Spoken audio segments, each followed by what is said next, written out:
I woke up on the morning of my 27th birthday to the sun, slanting through the blinds in jagged stripes across my bedroom floor. My head felt heavy, weighed down by the faint hum of laughter that drifted up from the kitchen, my family celebrating in their usual fashion: balloons, cheap confetti, and an undercurrent of pity that cut sharper than any knife. I'd asked for coffee and a simple breakfast. What I got was a scene that smelled of stale resentment. When I stepped into the hallway, my heart stuttered. The front door was propped open, and pinned to it was a letter. My name was scrawled across the top: Marisol Caldwell. Beneath it, in bold type, were words I never imagined I'd see from the people who were supposed to love me unconditionally. Side Eviction. Notice. My breath caught in my throat, and I blinked once, twice. My pulse thudded in my ears as I peeled the page from the door. 30 days to vacate the home my grandparents bought years ago, the place where I'd celebrated every birthday since I turned 6. The place they'd promised would be mine someday. Marisol, my mother called from the living room, her voice syrupy like honey laced with poison. Happy birthday, sweetie, did you see the notice? I stepped into the living room, trying to keep my face calm. Balloons drifted listlessly against the ceiling, and my father sat in his armchair, legs crossed, a smug smile playing on his lips. My younger brother lounged on the couch, scrolling through his phone. None of them seemed surprised. Happy birthday, I said, my voice a whisper. An eviction notice? My mother floated over, hand extended with a flimsy paper plate and a piece of cake. She tapped the edge of the plate with an overly cheery fingernail. The property's in my name now, dear, and we think it's best if you find somewhere else to live. Start fresh. Start fresh. The words sounded like nails on a chalkboard. This is the only place I've ever called home. How? Why? Who authorized this? My father cleared his throat. Your grandfather left it to me when he passed. I'm sure he wanted me to handle it for the good of the family. I stared at him, feeling the ground shift beneath my feet. He wrote me into the will. My chest tightened. You can't do this. He stood, slow and deliberate. I'm sorry, Marisol, but you haven't done anything with the place. It's been sitting empty most of the year. We need the space, and, frankly, we need the money that comes from renting it out. My mother gave a tight nod. Why should Aunt Lillian and us suffer the mortgage when you're off chasing your dreams in art school? You have your own life to build. My dreams. The words echoed. I'd moved away 2 years ago to pursue painting, to stretch my wings beyond small-town boundaries. Every summer I returned to this house for love and warmth. Now I felt nothing but the icy grip of betrayal. I swept my hair back, voice steady despite the tremor in my hands. You gave me this place once. You promised it would be mine. My father's eyes flicked away. Promises change. For a heartbeat, I closed my eyes and let rage pool in my chest like molten lead. Then I opened them and saw their faces. The cold calculation in my mother's gaze, my brother's bored indifference, my father's half-hidden smirk, and in that moment something inside me snapped. I set the eviction notice on the mantel, smoothing its edges. All right, I'll leave. Silence filled the room. My mother looked triumphant. My father raised an eyebrow. My brother snorted. But, I began, voice low and dangerous, I won't go quietly. They exchanged glances but didn't interrupt. You see, I said, stepping forward, chest swelling with a fierce clarity, I may be down, but I'm not broken. I just turned 27, and this house is all I've known. They waited, jaws set. So I'm going to find a way to pay you back, I said, pacing the length of the room. Not by groveling, not by begging, but by showing you exactly what you lost. My brother laughed. An easy jab. Good luck with that. I whipped around. Don't doubt me, not ever. I walked to the window and looked out at the curb, at the mailbox, at the world rolling by beyond these walls.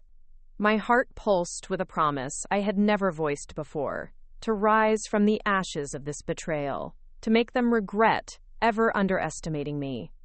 It started with a plan, a whispered vow in the dark. That night, I packed my bag quietly. Brushes, canvas, a thin laptop I used for freelance design. I didn't bother with clothes. I'd find what I needed elsewhere. I slipped out before dawn, leaving behind the eviction notice like a gauntlet at their feet. By sunrise, I was standing on the edge of the driveway, the early light painting the house gold. I closed my eyes, inhaled the crisp air, and felt a thrill I hadn't known I was missing. Freedom. It was time to get to work. Before we jump back in, tell us where you're from. If this story moves you, please subscribe. Tomorrow, I have a special story for you. It was time to get to work. I stood on the cracked pavement of my grandparents' driveway, my bag slung over one shoulder, painting supplies digging into my back like a promise.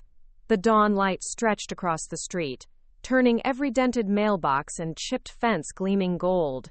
I took a deep breath, tasting excitement and fear on the same exhale, and walked to my car, a hand-me-down sedan with more miles on it than my dreams once had. I slid into the driver's seat, pressed the key, and let the engine groan awake. Every beep that confirmed the car was in drive felt like a countdown to the moment I'd strike. I headed toward the city center, my mind racing through fragments of the plan: find a studio space, network with gallery owners, land a commission, and, most importantly, start making money. Money that would pay my family back every cent for kicking me out. Money that would show them how wrong they were. Money that would make them sit up and pay attention. My first stop was a small-tailed cafe on the edge of downtown that doubled as a co-working hub. It was one of those places with exposed brick walls, Edison bulbs dangling from the ceiling, and overpriced lattes. Perfect for meeting the kind of people who could help me. I parked illegally by a no-parking sign, worth the $50 ticket if it got me closer to my goal. Inside, I scanned the tables. Freelancers tapped away on laptops. The scent of freshly ground coffee swirled through the air. I approached the counter where a barista with a half-faded tattoo of a rose behind her ear greeted me with an apathetic nod. "What can I get you?" she asked. "A large Americano," I said. "And do you rent desk space by the hour?" She glanced at the clock on the wall. "We have hot desks, $10 an hour." I nodded. "I'll take 3 hours." She pointed behind me. "Section C, help yourself." I wove through the maze of tables to a corner near a mural of a phoenix, rising from ashes. I set my bag on the table, unclipped the metal case holding my paintbrushes, rolled out my sketchbook, and opened my laptop. My fingers hovered over the keyboard, hesitation pressing at my confidence. I took a calming breath. "You're a Caldwell," I reminded myself. "You were meant to inherit something great. This is yours to claim." Snice. I began drafting an email to the owner of Rosedale Gallery, a mid-sized venue known for supporting emerging artists. I introduced myself, laid out the vision for a mixed-media series titled Resilience Rising, and linked to images of my past work. Cityscapes pierced with streaks of hopeful light, portraits that captured raw emotion. I hit send and watched the small spinning wheel chase itself across the screen. No going back now. I didn't stop there. I sent messages to 3 art collectives, posted a snippet of my portfolio on social media with a hashtag that read #VictedArtist, and messaged a local arts writer with a teaser. Betrayed at home but taking over the city. Interested? My phone buzzed almost instantly. The arts writer Chloe Ramirez replied, "Tell me more. Coffee tomorrow?" Victory tasted bittersweet. Sweet because it signified progress. Bitter because I fumbled over my words, even sending the message. But I had momentum. I spent the next 2 hours sketching out concept pieces. One that depicted a house silhouette fractured by heavy lines, yet bursting with colorful vines that forced their way through the cracks. Another of a woman standing amid desert ruins, arms outstretched as sunlight poured from her chest like a beacon. My heart pounded with each stroke. An older gentleman, white hair, wire-frame glasses, approached me. He carried a leather portfolio and wore a sweater that looked like it had never known the inside of a washer. He peered at my sketches. "Excuse me," he said quietly. "Those are powerful. Are you an art student?" I smiled. "Working on it. Marisol Caldwell." He extended a hand. "Arthur Phelps. I run a small nonprofit that places art in public spaces. We're looking for fresh talent." He opened his portfolio to show colorful murals he'd commissioned in hospitals and community centers. I have an opening for 3 large-scale panels downtown. Payment up front. Interested? My pulse stuttered. This was it. The break I needed. Yes, absolutely. He handed me a business card. Call me. We'll discuss details. I nodded, stomach twisting with equal parts excitement and anxiety. A commission meant money. Money meant power. Power meant payback. I spent the rest of the morning juggling calls. The cafe manager complaining about overstaying my desk time, Chloe confirming our coffee meeting at 10 a.m. tomorrow, and Arthur Phelps sending an outline of the project he wanted me to pitch. By the time I left, I had a rough schedule. Meet Chloe for publicity strategy, draft a proposal for Phelps's panels, visit a potential studio space in an old warehouse by the river. My stomach rumbled. I'd skipped lunch while I sketched and strategized. I stopped at a street vendor selling falafel wraps. The vendor, a cheerful woman named Amina, recognized me from art school. She gave me the wrap and 2 koftas for free when she heard about my eviction. Don't let them break you, she said as I handed over the last of my crumpled bills. Show them what a Caldwell can do. I smiled through gratitude and regret. I will, thank you. Halfway through the wrap, my phone pinged again. A message from my mother. We need the house by Friday. Make arrangements. The tone was steely. No sign-off. No pleasantries. I felt my chest tighten. Friday. That was 4 days away. 4 days to find a new home, or force them to reconsider. 4 days to build enough momentum that they'd think twice about kicking me out. I gulped down the last of my falafel and pressed my thumb to the screen. Not happening. I typed and deleted the words, then replaced them with, looking forward to your call. Not an apology, not a plea, a statement of intent. I hit send. The riverfront warehouse was a half-hour drive. When I finally found it, a squat brick building with boarded windows and a locked iron gate, I felt a rush of possibility. The rent was steep for an artist just getting started, but the space was perfect. High ceilings, natural light from dusty skylights, walls begging for canvases. I crouched by the gate, my bag beside me. A rusted lock held the gate closed. I considered picking it, then decided to search for another entrance. I circled the building until I found a side door propped open just enough to slip through. Inside, dust motes danced in shafts of light. The air smelled like old cement and neglect. I climbed the narrow metal stairs to the 2nd floor. Each step groaned under my weight. Upstairs, the floor was littered with broken glass and old pallets. I ran my hand along the wall. It was cool, rough brick. I closed my eyes and pictured rows of canvases, the smell of fresh paint, the hum of creativity. Footsteps echoed below. My heart leapt. I ducked behind a stack of wooden crates and held my breath. A figure appeared at the top of the stairwell, a tall man in a suit, slicked back hair, eyes sharp as a hawk's. He surveyed the room. This space is listed as vacant, he called. Who are you? My pulse thundered in my ears. I peered around the crates and forced myself to speak. I live in the building next door. I saw the sign and, I'm an artist. I'm looking for a space. He descended the stairs with measured steps, expression unreadable. You can't just trespass, he said, voice smooth as glass. This property belongs to Maxwell and Company. I stood slowly, showing empty hands. I'm sorry. I thought it was dead space. He frowned, studying me. I met his gaze, my heart pounding yet unwavering. I'm willing to pay, if it's available. He took out a phone and snapped a photo of the gate, the scattering of pallets, my disheveled frame. I braced myself for questions. Name? Marisol Caldwell. He looked at me, then down at my bag. He opened the case, glanced at my brushes, and rolled canvas. An artist. I nodded. I have a commission coming through. I'm close to closing the deal. His eyes flashed with interest. Commission, you say? Who with? A nonprofit that places art in community spaces. I stopped. I can show you the email. I willed my voice to steady. He held up a hand and slid his phone back into his pocket. Maybe you should come with me. We'll talk to the property manager upstairs. I swallowed. Okay. He led me back down the stairs, his gaze never leaving my face. Outside, the city buzzed with oblivious life. Pedestrians, cars honking, street musicians strumming hopeful chords. I felt a spark of hope. This space could be my base, my launch pad. Downstairs, he dialed the manager. On speaker, a woman's voice dripped with corporate formality. "Yes, Mr. Chambers." He stood a foot from me. "We have a prospective tenant, Marisol Caldwell. She's here." Her response was slow, hesitant. "I'll be right down." "Stay here," he said to me. Then to the phone, "You'll see." I nodded. Each second ticked by like a heartbeat.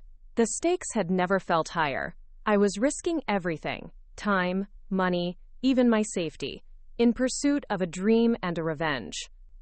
When the manager arrived, she was a tall woman in a gray pantsuit, clipboard in hand. She glanced between me and the property manager. "Ms. Caldwell?" I squared my shoulders. "Yes. Thank you for seeing me." She raised an eyebrow at Maxwell & Co.'s representative, but didn't object. "Your portfolio?" she asked crisply. I handed her a tablet with my portfolio loaded. She thumbed through images of murals I'd done in coffee shops, sketches of landscapes, concept art for Phelps's commission. Her eyes flicked back to me. "Your work is impressive," she said at last.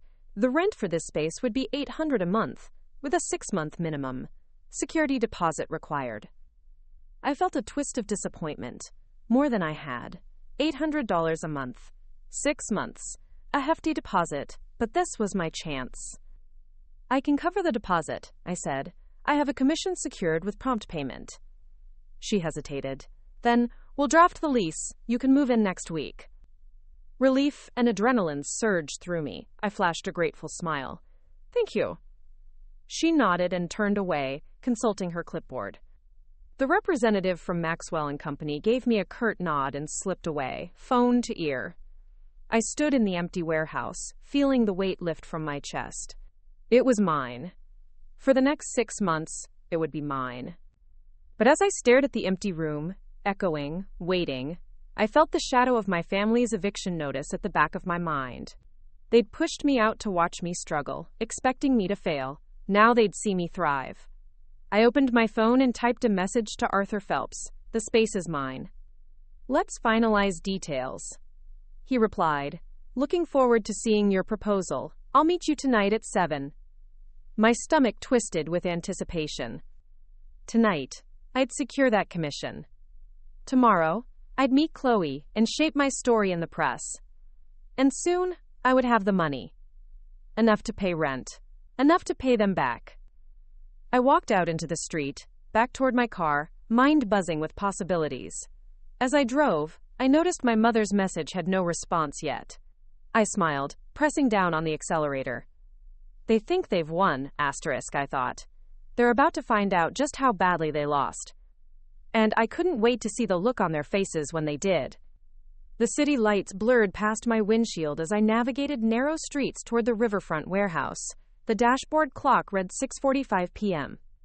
I took a deep breath, my reflection in the rearview mirror. A study in determination. Eyes hard, jaw set. Tonight was crucial. If Arthur Phelps saw potential in my proposal, I'd be one step closer to the payday that would tip the scales in my favor.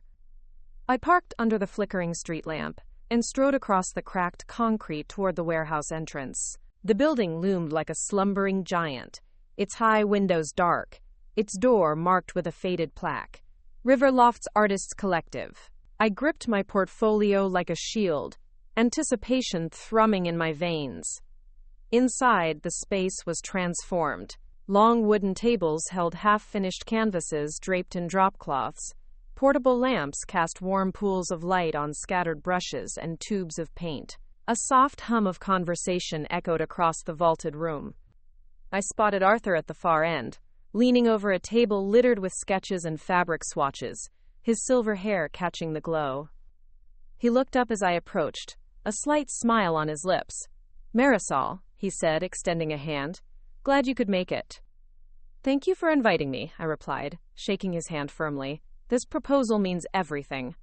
He motioned me to a nearby high-top table. We sat, and I laid out my presentation. Sketches of the 3 panels. Evocative images of people overcoming hardship.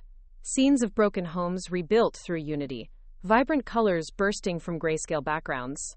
I described the concept behind each. The first, celebrating resilience. The second, exploring the cost of betrayal. And the third, envisioning triumph's dawn. Arthur listened attentively, nodding occasionally. "You have a clear vision," he said when I finished, tapping his pen against the table. "The non-profit values authenticity. These themes resonate." He flipped through a packet of financials I'd prepared. "Your budget is tight. Are you confident you can deliver on time?" I leaned forward. "Absolutely. I've secured a studio space starting next week. I'll work day and night if I have to." He smiled. A rare, genuine expression. "I believe you. We'll move forward. I'll wire half the payment within 3 days, the rest upon completion." Relief flooded me, my throat tightened. "Thank you. I won't let you down." He stood and offered a handshake. "Welcome aboard, Marisol." As I exited into the cool night, the weight of responsibility settled on my shoulders, heavier than any eviction notice. I had a deadline, a promise to keep, but I also had momentum, proof that I could thrive beyond my family's expectations. The next morning, I tossed a bag of painting supplies into the back seat of my car and set my GPS to the riverfront warehouse. Inside, I unlocked the gate and flipped the sign, "Studio in Use." Sunbeams filtered through the dusty skylights, illuminating moats like airborne diamonds. I set up my brushes, mixed pigments, and began the first strokes on the largest panel. Hours passed in a blur of concentration. By midday, the outlines were etched, a silhouette of a woman standing amid rubble, one hand raised defiantly toward the sky. I paused, wiping sweat from my brow, and glanced at my phone. A message from Chloe reminded me of our meeting tomorrow at noon, to strategize publicity. Chloe Ramirez was a rising arts journalist known for her hot takes on local talent. I'd sent her a teaser. Now it was time to capitalize. Tomorrow's lunch would be pivotal. As the afternoon wore on, I lost myself in the mural's rhythm, blending shadows, layering colors, coaxing emotion from every brushstroke. Just as I painted the first burst of bright orange sunlight across the panel's horizon, my phone rang. The number was blocked. Hesitating, I swiped to answer. "Marisol Caldwell?" A familiar voice. Slick, composed. My mother. My heart lurched. "Yes." Her tone was cold. "You're spending money you don't have. Don't forget, rent's due on Friday. You owe us for utilities, and you'd better be out before then." I inhaled, tight control slipping. "I have the commission, Mother. The money's coming." She laughed. A brittle sound. "Sweetheart, don't delude yourself. You won't get that kind of money in time." "Watch me," I said, setting my brush down with a decisive click. "See you when I collect." I hung up. The shock made the studio spin for a moment, but then rage poured through me like fire. I reached for my brush and painted the woman's silhouette into the wind, colors flaring across the board. Betrayal fueled each stroke. By dusk, the first panel was almost complete, a testament to endurance and defiance. I cleaned my brushes and packed up, determination hardening into steel. Tomorrow, I would meet Chloe. Tomorrow, I would secure my story in print. But for tonight, I walked to the edge of the river and watched city lights dance on the water. The breeze whispered around me, carrying the scent of possibility and challenge. The eviction notice was still pinned to my family's front door, a reminder that they'd forced me to this point. I closed my eyes and felt the pulse of the river, a relentless flow that never stopped, never retreated. Like me. The next act had begun. The next morning, sunlight streamed through the high warehouse windows as if spotlighting my destiny. My back ached from late-night work, but I felt invigorated. The first panel stood in the center of the room, an explosion of color and emotion, and beside it, 2 empty boards waited for their stories. I paced around the space, breathing in the scent of fresh paint, feeling every brush and roller as an extension of my drive. I set my canvas bag down and laid out my morning ritual. A strong black coffee poured from my thermos, a quick stretch to loosen tense muscles, and a glance at my phone. No messages yet from Chloe or Arthur, just silence that hummed with possibility. I tapped my foot, excitement mixing with nerves. Today was the day I would finalize the details with Chloe, and secure the article that could draw eyes and money to my work. I donned my smock and dipped a thick brush into cobalt blue, painting the sky's first swath across the second panel. The image began to take shape. Ruins of a house half crumbled, a young girl standing defiantly at its threshold, her silhouette backlit by dawn. Each stroke was deliberate, each layer a testament to survival. By mid-morning, I swiped paint from my cheek and took a step back. The girl's form was ghost-like but vibrant, the perfect symbol of anyone cast out into the world but refusing to fade. I smiled, imagining the look on my family's faces when they saw this. A knock echoed through the loft. I set down my brush and wiped my hands. At the door stood Rachel, the building super who held my studio keys. She peeked inside, eyebrows raised. "Marisol, you busy?" "Just in time," I said, stepping aside. "Come in." She entered carefully, eyes sweeping over the mural. "Wow, this is incredible." I shrugged, trying to appear casual. "Thanks. I'm adding detail to the figure now." I pointed to the panel. "This represents me." She nodded, impressed. "You're turning out some amazing work here. Listen, someone's asking about next week's open studio night. They want to showcase emerging artists. I mentioned your name." My chest fluttered. "Really?" She smiled. "Yeah, it's Wednesday evening. You'll get at least a dozen art buyers through here." My heart thundered. "That's perfect. I'll confirm with the manager. In the meantime, keep doing what you're doing." She left, and I let out a breath I didn't know I'd been holding. An open studio night meant exposure. Potential sales. More income. I returned to the canvas, paintbrush gliding as I filled in shadows under the girl's feet. By noon, I packed up and headed to the downtown bistro, where I'd arranged lunch with Chloe. The sun was high, the city pulsing with lunchtime energy. I wore a simple dress under my paint-splattered coat, hoping to strike a balance between artist and professional. My phone buzzed, Chloe confirming our table at the courtyard patio. I smiled and quickened my pace. The bistro was an ivy-covered gem hidden between two tall buildings. Chloe sat at a corner table, laptop open, a latte half empty before her. She waved as I approached. "Marisol, over here." I slid into the chair and placed my portfolio case on the table. "Thanks for meeting me." She leaned in, studying my face. "Your teaser was intriguing. Tell me the full story." I took a deep breath and launched into the narrative. The eviction notice on my birthday, the broken promises, the plan to pay them back through art, the commission with Arthur Phelps, and the rented warehouse transformed into my sanctuary. Chloe's eyes sparkled with interest. "This is gold," she said, pulling out her phone. "Headline material. Evicted at sunrise, painting my way to payday. What do you think?" I frowned with playful skepticism. "It's catchy." "Good. I'll run the piece tomorrow. It'll be on the front page of the arts section." She tapped her screen. "I'll also include images of your first mural." My stomach flipped. "That's amazing." She waved off my gratitude. "Just make sure you deliver, and get me the high-res photos by tonight." I agreed, and as we wrapped up, I felt the tremor of excitement. A front-page story tomorrow, an open studio showcasing my work on Wednesday, a commission to complete in 2 weeks. Everything was aligning.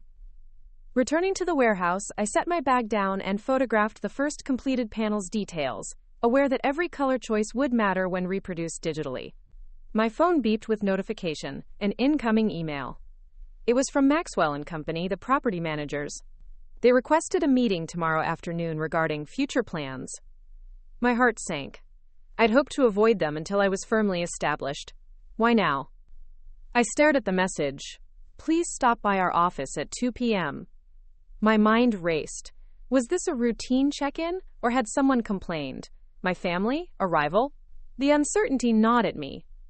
I checked the time, 1:30, only 30 minutes to prepare if I left immediately. The warehouse pulsed with urgency.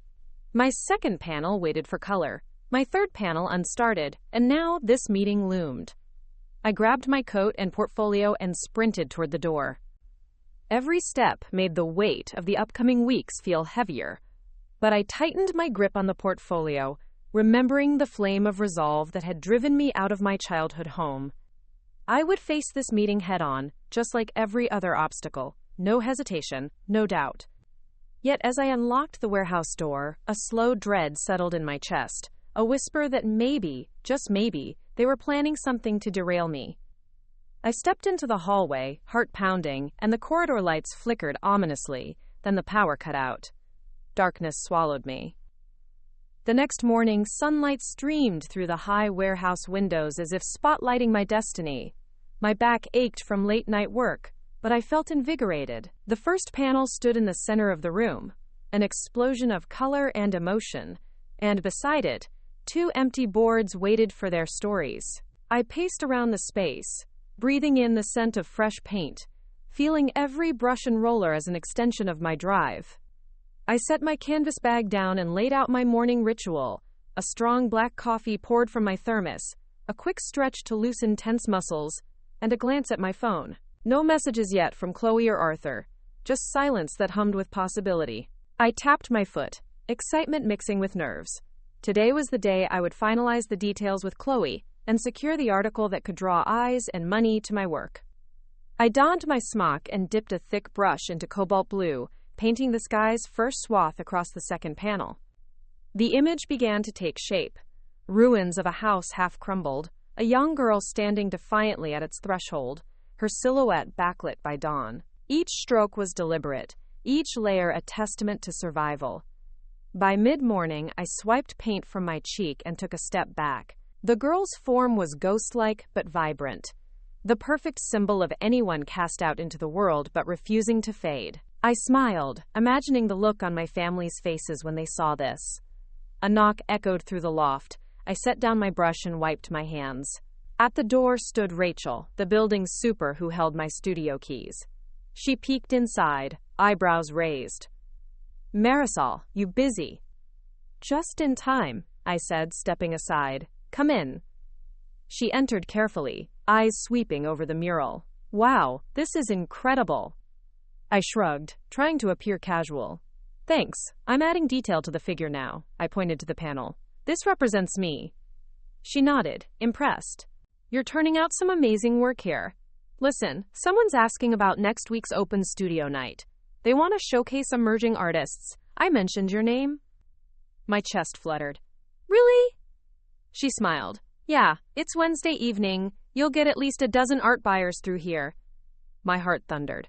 "That's perfect. I'll confirm with the manager. In the meantime, keep doing what you're doing." She left, and I let out a breath I didn't know I'd been holding. An open studio night meant exposure. Potential sales. More income. I returned to the canvas, paintbrush gliding as I filled in shadows under the girl's feet. By noon, I packed up and headed to the downtown bistro, where I'd arranged lunch with Chloe. The sun was high, the city pulsing with lunchtime energy. I wore a simple dress under my paint-splattered coat, hoping to strike a balance between artist and professional. My phone buzzed. Chloe confirming our table at the courtyard patio. I smiled and quickened my pace. The bistro was an ivy-covered gem hidden between 2 tall buildings. Chloe sat at a corner table, laptop open, a latte half empty before her. She waved as I approached. "Marisol, over here." I slid into the chair and placed my portfolio case on the table. "Thanks for meeting me." She leaned in, studying my face. "Your teaser was intriguing. Tell me the full story." I took a deep breath and launched into the narrative. The eviction notice on my birthday, the broken promises, the plan to pay them back through art, the commission with Arthur Phelps, and the rented warehouse transformed into my sanctuary. Chloe's eyes sparkled with interest. "This is gold," she said, pulling out her phone. "Headline material. Evicted at sunrise, painting my way to payday. What do you think?" I frowned with playful skepticism. "It's catchy." "Good. I'll run the piece tomorrow. It'll be on the front page of the arts section." She tapped her screen. "I'll also include images of your first mural." My stomach flipped. "That's amazing." She waved off my gratitude. "Just make sure you deliver, and get me the high-res photos by tonight." I agreed, and as we wrapped up, I felt the tremor of excitement. A front-page story tomorrow. An open studio showcasing my work on Wednesday. A commission to complete in 2 weeks. Everything was aligning. Returning to the warehouse, I set my bag down and photographed the first completed panel's details, aware that every color choice would matter when reproduced digitally. My phone beeped with notification, an incoming email. It was from Maxwell and Company, the property managers. They requested a meeting tomorrow afternoon regarding future plans. My heart sank. I'd hoped to avoid them until I was firmly established. Why now? I stared at the message. Please stop by our office at 2 p.m. My mind raced. Was this a routine check-in, or had someone complained? My family? A rival? The uncertainty gnawed at me. I checked the time, 1 to 30. Only 30 minutes to prepare if I left immediately. The warehouse pulsed with urgency. My second panel waited for color, my third panel unstarted, and now this meeting loomed. I grabbed my coat and portfolio and sprinted toward the door. Every step made the weight of the upcoming weeks feel heavier, but I tightened my grip on the portfolio, remembering the flame of resolve that had driven me out of my childhood home. I would face this meeting head-on, just like every other obstacle. No hesitation, no doubt. Yet as I unlocked the warehouse door, a slow dread settled in my chest. A whisper that maybe, just maybe, they were planning something to derail me. I stepped into the hallway, heart pounding, and the corridor lights flickered ominously. Then the power cut out. Darkness swallowed me. The hum of urgency had settled into a steady pulse by the time I left Maxwell & Co.'s office. Their lobby was sterile. Marble floors, steel accents, hushed voices trading figures about rent and leases. It felt like a courtroom, and I had just secured my bail. I stepped out into the late afternoon sun, gloves stuffed into my pocket, portfolio strapped to my shoulder. The city's pulse thrummed around me. Traffic, horns, the distant wail of a siren. And I realized I hadn't eaten since breakfast. My stomach growled in protest. My first stop was the diner across the street from the warehouse. As I pushed through the door, the scent of frying onions and fresh coffee washed over me. Hazel, the owner, looked up from behind the counter and grinned when she saw me. "Back for another round of genius fuel?" she called, flipping a pancake with a veteran's flick of her wrist. "Please," I said, sliding onto a stool. "And some eggs if you have them." She set a plate in front of me within seconds. Fluffy pancakes, crispy bacon, eggs sunny side up. I dug in, savoring every bite, as Hazel leaned across the counter. "Big day?" she asked. I swallowed. "Huge. I got the warehouse I wanted." Her eyes widened. "That's incredible." I nodded, forcing a grin. "Now I've got to make it pay off." "You will," she said softly. "I've seen your work. You've got fire in you." I shrugged, but inside I bristled with newfound confidence. Every person who doubted me seemed miles away. My family's eviction notice was still a phantom at the edge of my thoughts, but with each step I took, it grew fainter. I finished my meal and paid Hazel with a wave of my hand, the price already covered by funds from Chloe's advance payment for the article. I thanked her and walked back to the warehouse. The sun was dipping low by the time I arrived, casting long shadows through the windows. Inside, I turned on the overhead lights and set to work on the second panel. The girl in the ruins needed depth, shadows in her eyes, the rough texture of the broken door frame. I lost myself in detail, each brushstroke a heartbeat of my resolve. Hours later, the second panel stood complete, a perfect mirror to the first, but this time with the rawness of a story half told. I stood back, wiping sweat from my brow, and admired the piece. My phone buzzed, a notification that Chloe's article had gone live online. My heart leaped. I swiped through my phone and saw the headline splashed across the arts section, "Evicted at sunrise, painting my way to payday." The opening paragraph recounted my eviction notice, the betrayal, and my vow to turn paint into retribution. Comments had already begun rolling in, words of encouragement, viewers sharing their own eviction stories, art buyers reaching out. A smile curled across my lips. Momentum was building. I saved a PDF of the article and uploaded high-res images of the first panel.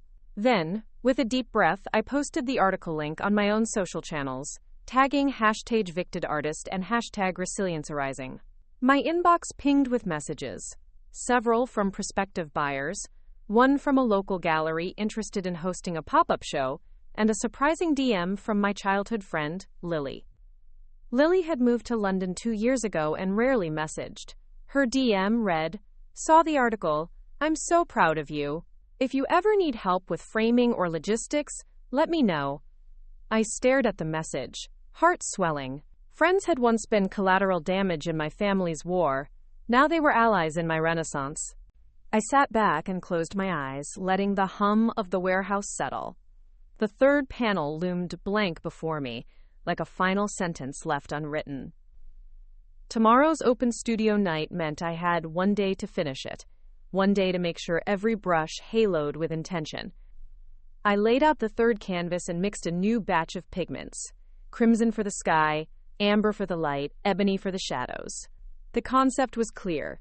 A phoenix rising from the rubble of a house, its wings stretching wide. That was my journey. That was every person who'd been cast out and refused to stay down. I began with charcoal outlines, sketching the bird's silhouette. As I worked, strain crept into my shoulders, but I pushed through. Burned-out bulbs flickered overhead, casting dancing shadows against the brick walls. The air smelled of turpentine and fresh paint. Midway through shading the wings, my phone buzzed again, an email from the gallery that wanted to host my pop-up. They asked if I could provide 7 pieces, including the completed panels of Resilience Rising. They wanted to open in 2 weeks. 2 weeks.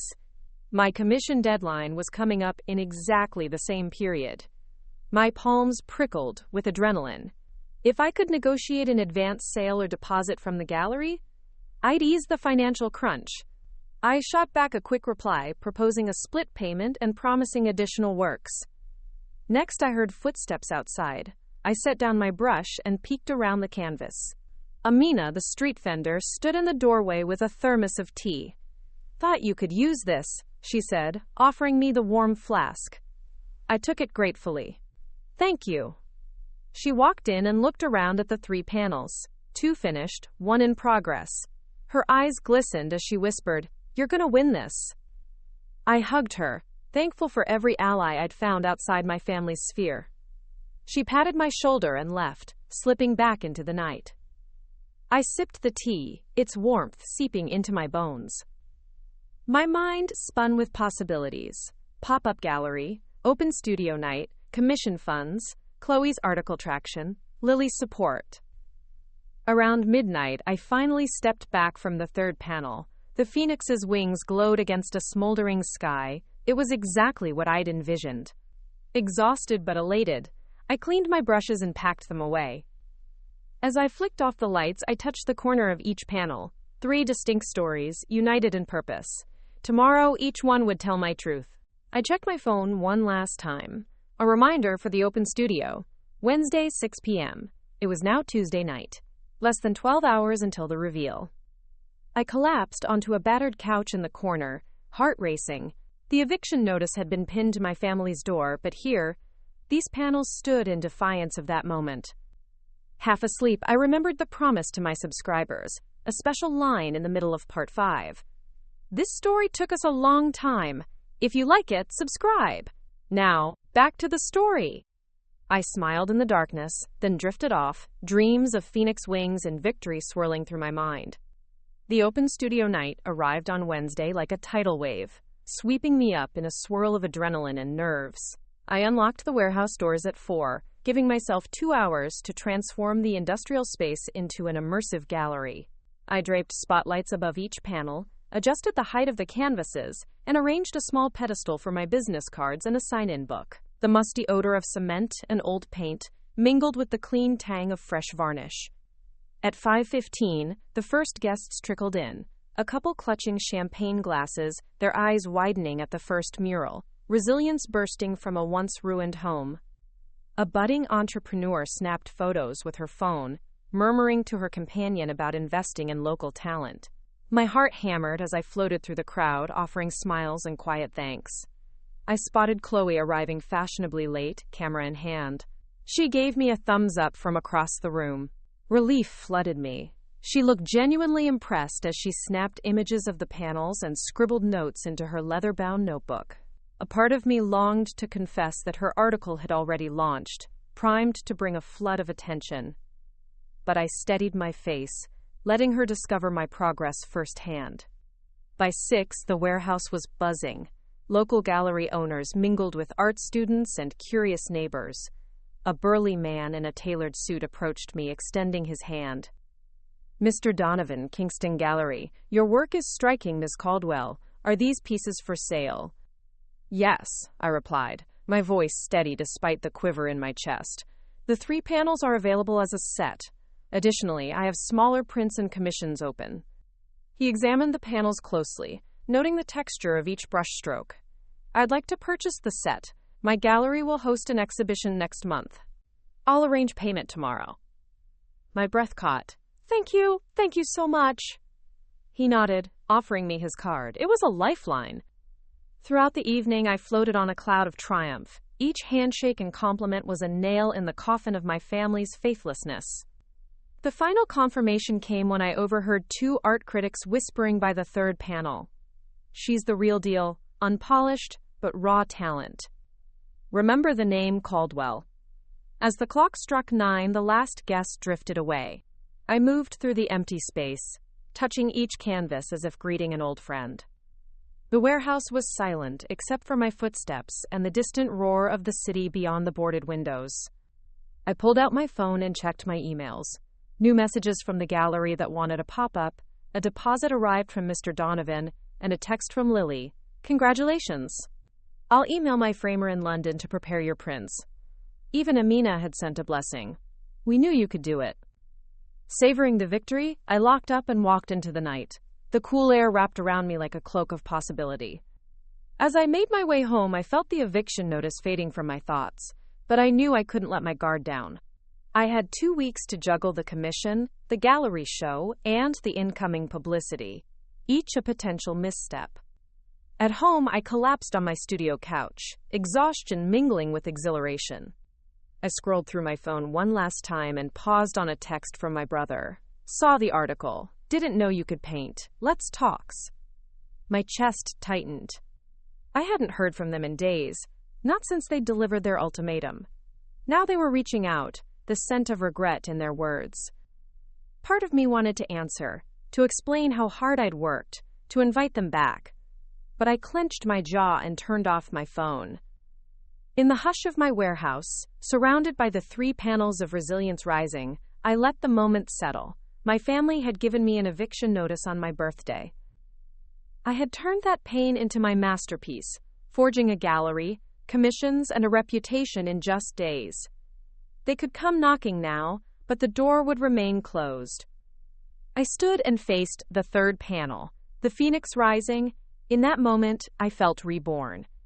Tomorrow, I'd start on new pieces for Kingston Gallery's exhibition. But for now, I allowed myself to bask in the glow of triumph. Every brushstroke a testament to a promise kept, and a life reclaimed. Dawn broke with a soft glow on the horizon, painting the warehouse's exposed beams in pale gold. I stirred on the couch, muscles aching from the previous night's celebration, and my head buzzing with plans. Today was the day I would meet with Kingston Gallery to finalize details for their upcoming exhibition, my first solo show no less. I rolled out of bed and headed to the kitchenette at the far corner of the studio.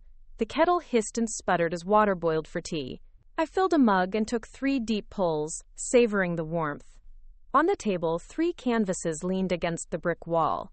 Resilience Rising Panel 1 and 2, and the 3rd awaiting final touches. I touched the edge of each frame, a quiet promise passing between us. We would conquer today. My phone buzzed. An email from Kingston's curator, Amelia Clark. She requested an artist's statement and high-res images of all completed works by noon. My palms grew clammy. I couldn't afford mistakes. I grabbed my laptop and began drafting a statement that would convey the pain and triumph fueling each brushstroke. Art has the power to transform pain into purpose, to turn rejection into refuge. Through Resilience Rising, I explore the journey from eviction to empowerment, using color and texture to map the scars we carry and the wings we forge to rise above them. Satisfied, I refined and sent the statement along with images of the first 2 panels. Next, I photographed the 3rd panel's near-complete phoenix wings, ensuring the light captured every gradient of ember and ash. By 11, I stood in front of my full-length mirror, smoothing a painter's smock over a crisp blouse. It felt odd, this blend of artist and professional. but today demanded both sides of me. I slung my bag over my shoulder, packed with prints for the gallery, a framed series of smaller pieces inspired by my journey, and locked the warehouse doors behind me. The studio felt emptier without me. I imagined the canvases waiting expectantly. Soon they'd hang in a white-walled gallery, transformed into focus points for a new audience. I hailed a rideshare to the gallery's sleek downtown space. The car navigated through morning traffic, and I rehearsed my talking points in my head. The story behind each panel, the ways in which struggle had become my collaborator, not my captor. This was the moment I'd gambled everything for. I arrived at Kingston Gallery, a stately brick building, its facade softened by ivy, and found Amelia waiting outside. She greeted me with a warm smile and guided me inside. The gallery was bathed in natural light, white walls stretching high above polished wood floors. "Welcome back, Marisol," she said, leading me past empty pedestals. "We've been looking forward to this." They'd cleared the main exhibition hall for my installation. I followed her to a small office where a drafting table held the layout plans.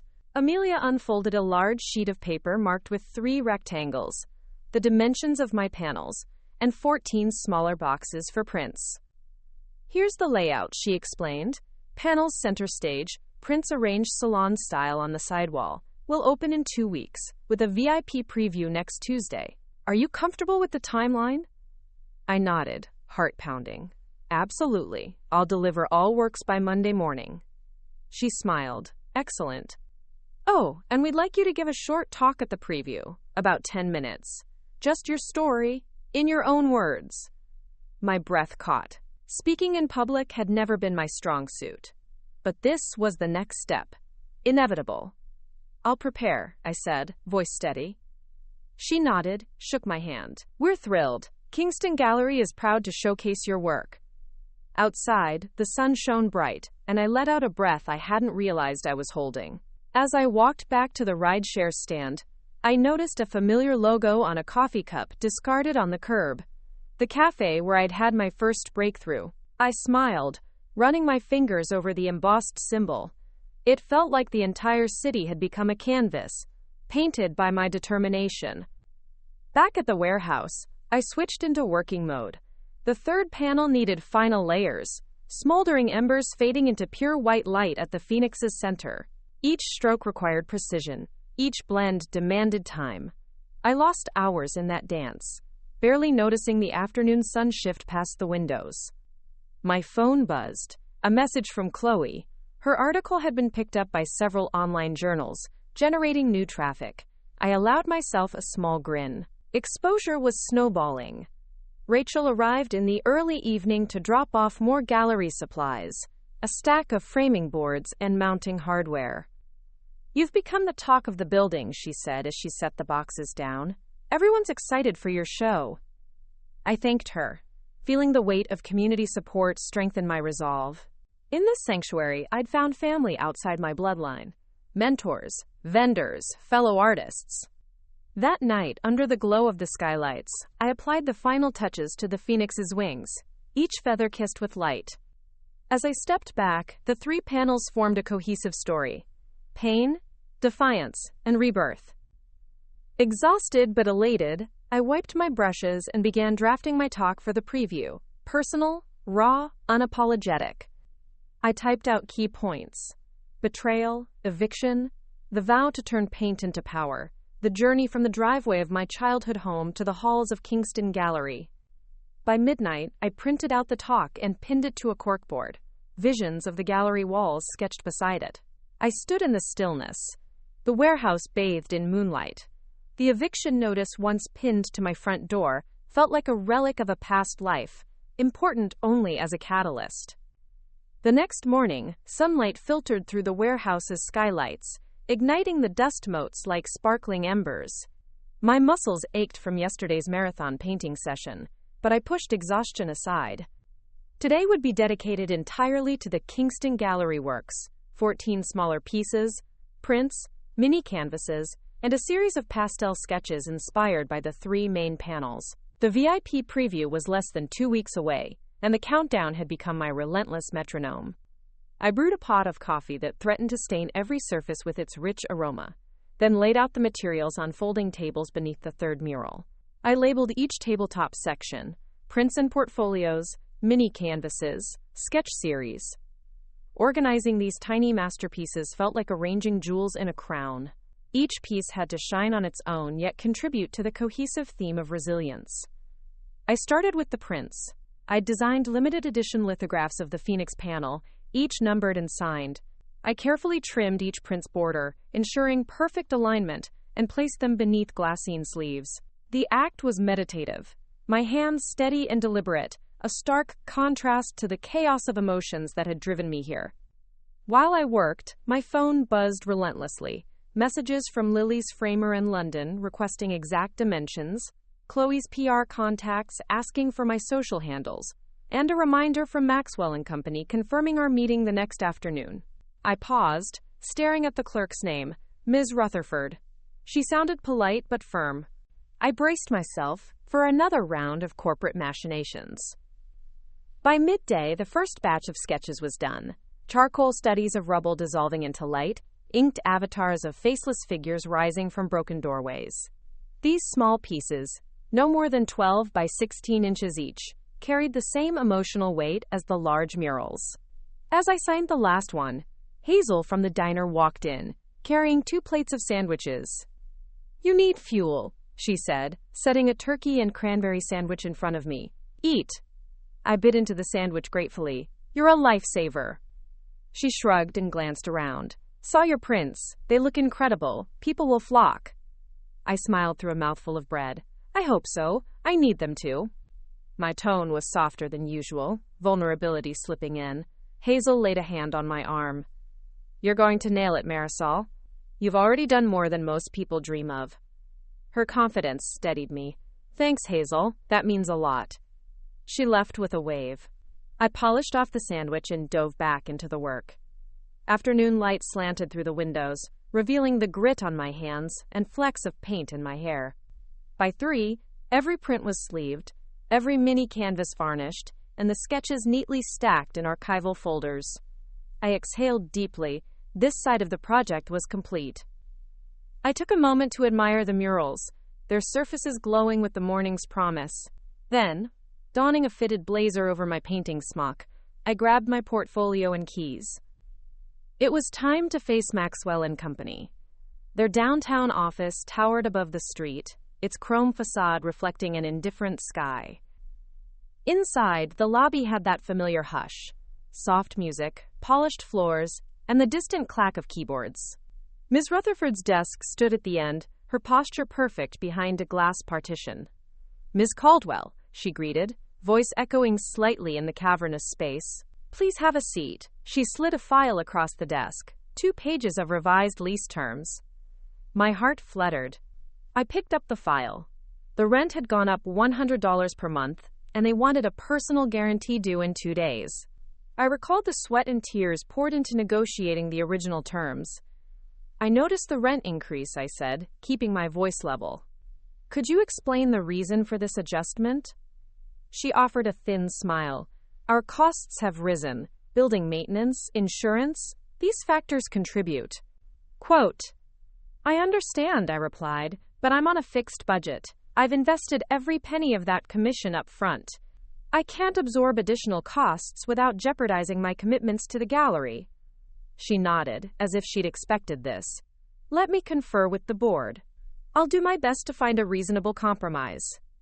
She collected the file and disappeared into a back office. I waited, pacing the plush carpet. Outside the glass walls, suited employees passed, oblivious to my struggle. After what felt like an hour, Ms. Rutherford returned, her expression softer. "We can maintain the original rent and waive the personal guarantee, on one condition.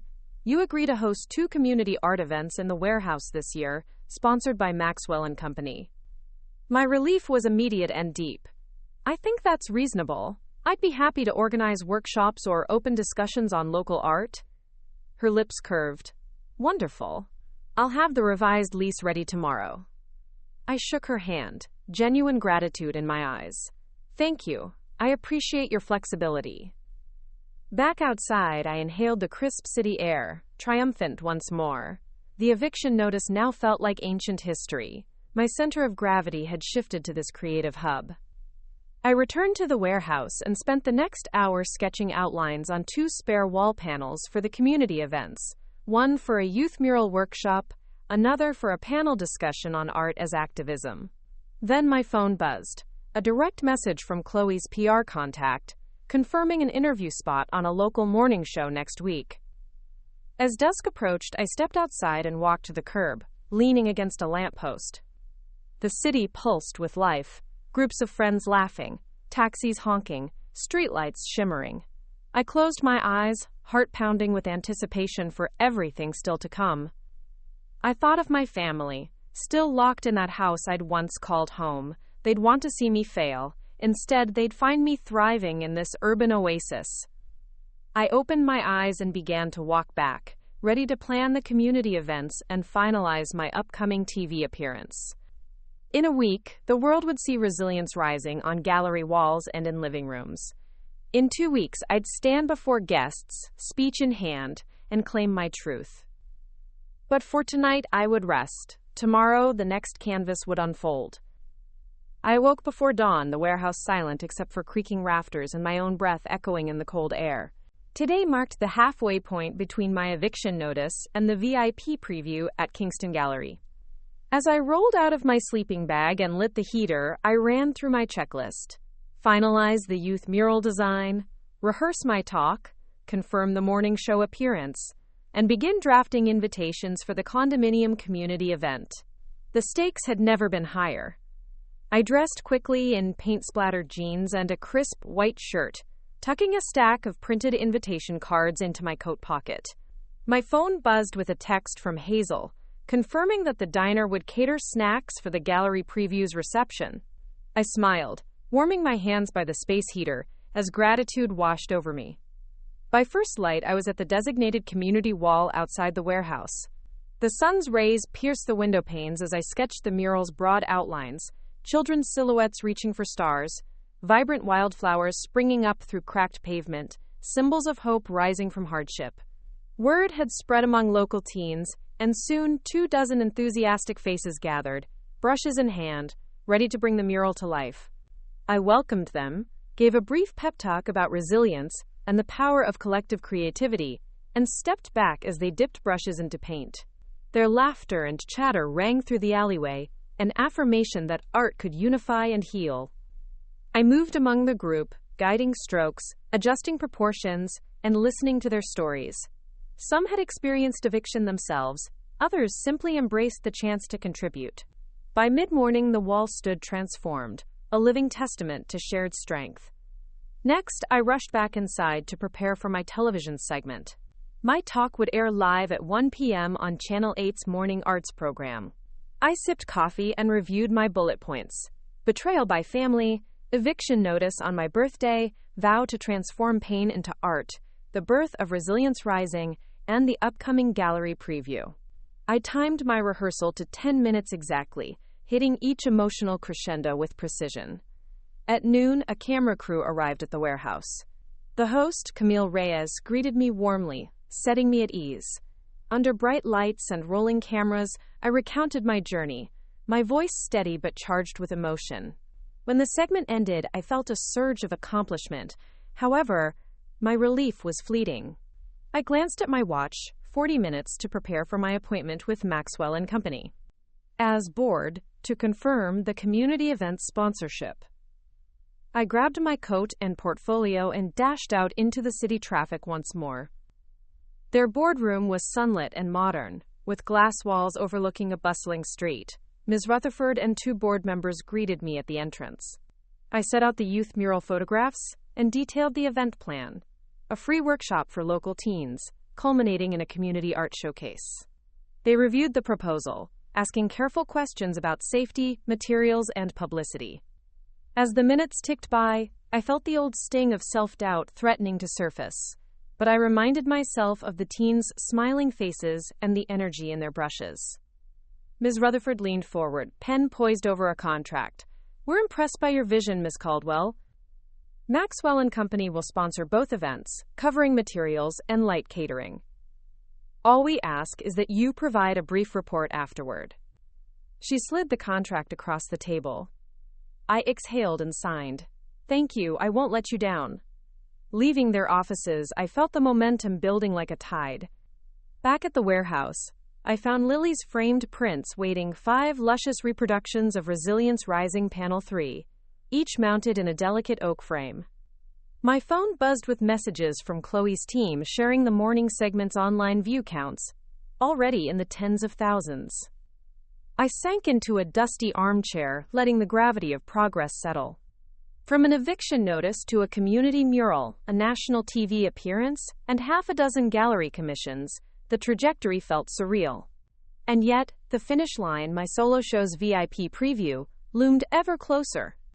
Determined to end the day on a high note, I fetched my laptop to draft personalized invitations for VIP guests, local dignitaries, press members, past donors, even the neighbors who had cheered on my warehouse transformation. Each email was a thread, weaving my story into the city's cultural fabric. As dusk settled, I lit the warehouse's string lights and surveyed my sanctuary. 3 murals glowing with meaning, community artwork alive on the exterior wall, and rows of sketches and prints awaiting installation. My reflection in the darkened window showed a warrior forged in paint and purpose. I allowed myself a moment of quiet triumph. Tomorrow would be consumed by installation at Kingston Gallery, but tonight I simply stood still. The eviction notice had ignited a revolution, and now every brushstroke was a declaration of belonging. The dawn sun filtered through the warehouse skylights in a pale wash of light, illuminating flecks of dust that danced like motes of promise. 9 days had passed since the eviction notice had fallen like a guillotine, and now only 5 remained until the VIP preview at Kingston Gallery. The space behind me had become a crucible of transformation, a sanctuary where fear burned away and resolute purpose was forged in sweat and pigment. I moved through the studio like a general on the eve of battle, surveying each work with meticulous care. The 3 main panels stood against the far wall, their narratives frozen in vibrant form. The fracturing of home, the defiance in the ruins, the phoenix's ascendant wings. Alongside them, the rows of prints and mini canvases gleamed under spotlights, awaiting their moment. But today, the focus was on something new. An additional installation for Kingston Gallery, a sculptural piece I'd pitched to deepen the immersive experience. As I set up my drafting table, I reviewed the plans, a delicate assemblage of reclaimed wood fragments salvaged from the broken door frames of the abandoned lot where my family had ordered me out. Into these fragments, I would embed shards of mirror, shards that would catch light and reflect fractured images back to viewers, inviting them to see their own resilience refracted through my story. The concept had resonated with Amelia Clark, and she'd agreed to allocate exhibition space along the gallery's north wall. Now, I needed to build the prototype. I retrieved the first crate of wood from a corner where it had waited for days. Each plank bore telltale splinters and age, its surface stained by years of rain. I took my sanding block and worked methodically, smoothing edges where needed and leaving rough areas to speak to history. The repetitive motion soothed me, fingers moving with practiced precision. I felt an intimate connection to each grain, as if I were stitching together the broken shards of my own past. Mid-morning, Chloe Ramirez arrived with her photographer, eager to capture the new sculpture mid-creation. The click of the camera shutter provided a rhythmic soundtrack as she asked questions for an expanded feature slated for the weekend edition. I spoke candidly about how transforming fragments of my eviction into art gave me agency, turning a wound into a work of wonder. Her voice was encouraging, her questions incisive, and her presence reminded me of the power of narrative beyond stroke and hue. Just as the midday light peaked, my phone buzzed with a message from Lily. The London framer had completed the prints and would ship them overnight, ensuring they'd arrive in time for setup. I exhaled, gratitude washing over me. The afternoon brought a new challenge, a logistics meeting with Kingston Gallery's installation team. I packed my portfolio and drove downtown, the warehouse fading behind me as I navigated familiar streets now painted with confidence. At the gallery, I met with their head installer, Tomas Ruiz, a quiet man whose hands moved as deftly with hardware as mine with a brush. We measured wall space, consulted floor plans, and discussed anchor points for the sculpture. Tomas pointed out sightlines and audience flow, ensuring the piece would command attention without overshadowing the murals. We settled on a placement flanked by 2 stairwell entrances, where natural light would catch the mirror shards and cast dancing prisms across the floor. With logistical details settled, I returned to the warehouse to continue assembly. As I attached the first mirror shard, a fragment shaped like a teardrop, to a plank, I felt a surge of satisfaction. Each mirror piece was selected for a specific curve or angle. Together they formed a constellation of reflection. My own face stared back from the reflective surface, reminding me of how far I'd come from that trembling figure clutching an eviction notice on my front door. By evening, the prototype stood complete, a luminous assemblage that shimmered in the warehouse light. I stepped back, heart pounding with triumph and vulnerability. The piece spoke to loss and reconciliation, to the shards of identity cast aside and reassembled into something greater. It embodied the very essence of my journey. As I cleaned my tools, I replayed the latest messages. Confirmation of Maxwell & Co.'s second community event, Chloe's promise of a follow-up profile, Kingston's installation schedule, Lily's shipping notice. The network of allies I'd built pulsed through my veins like electricity. My family's eviction notice had been meant to destroy me.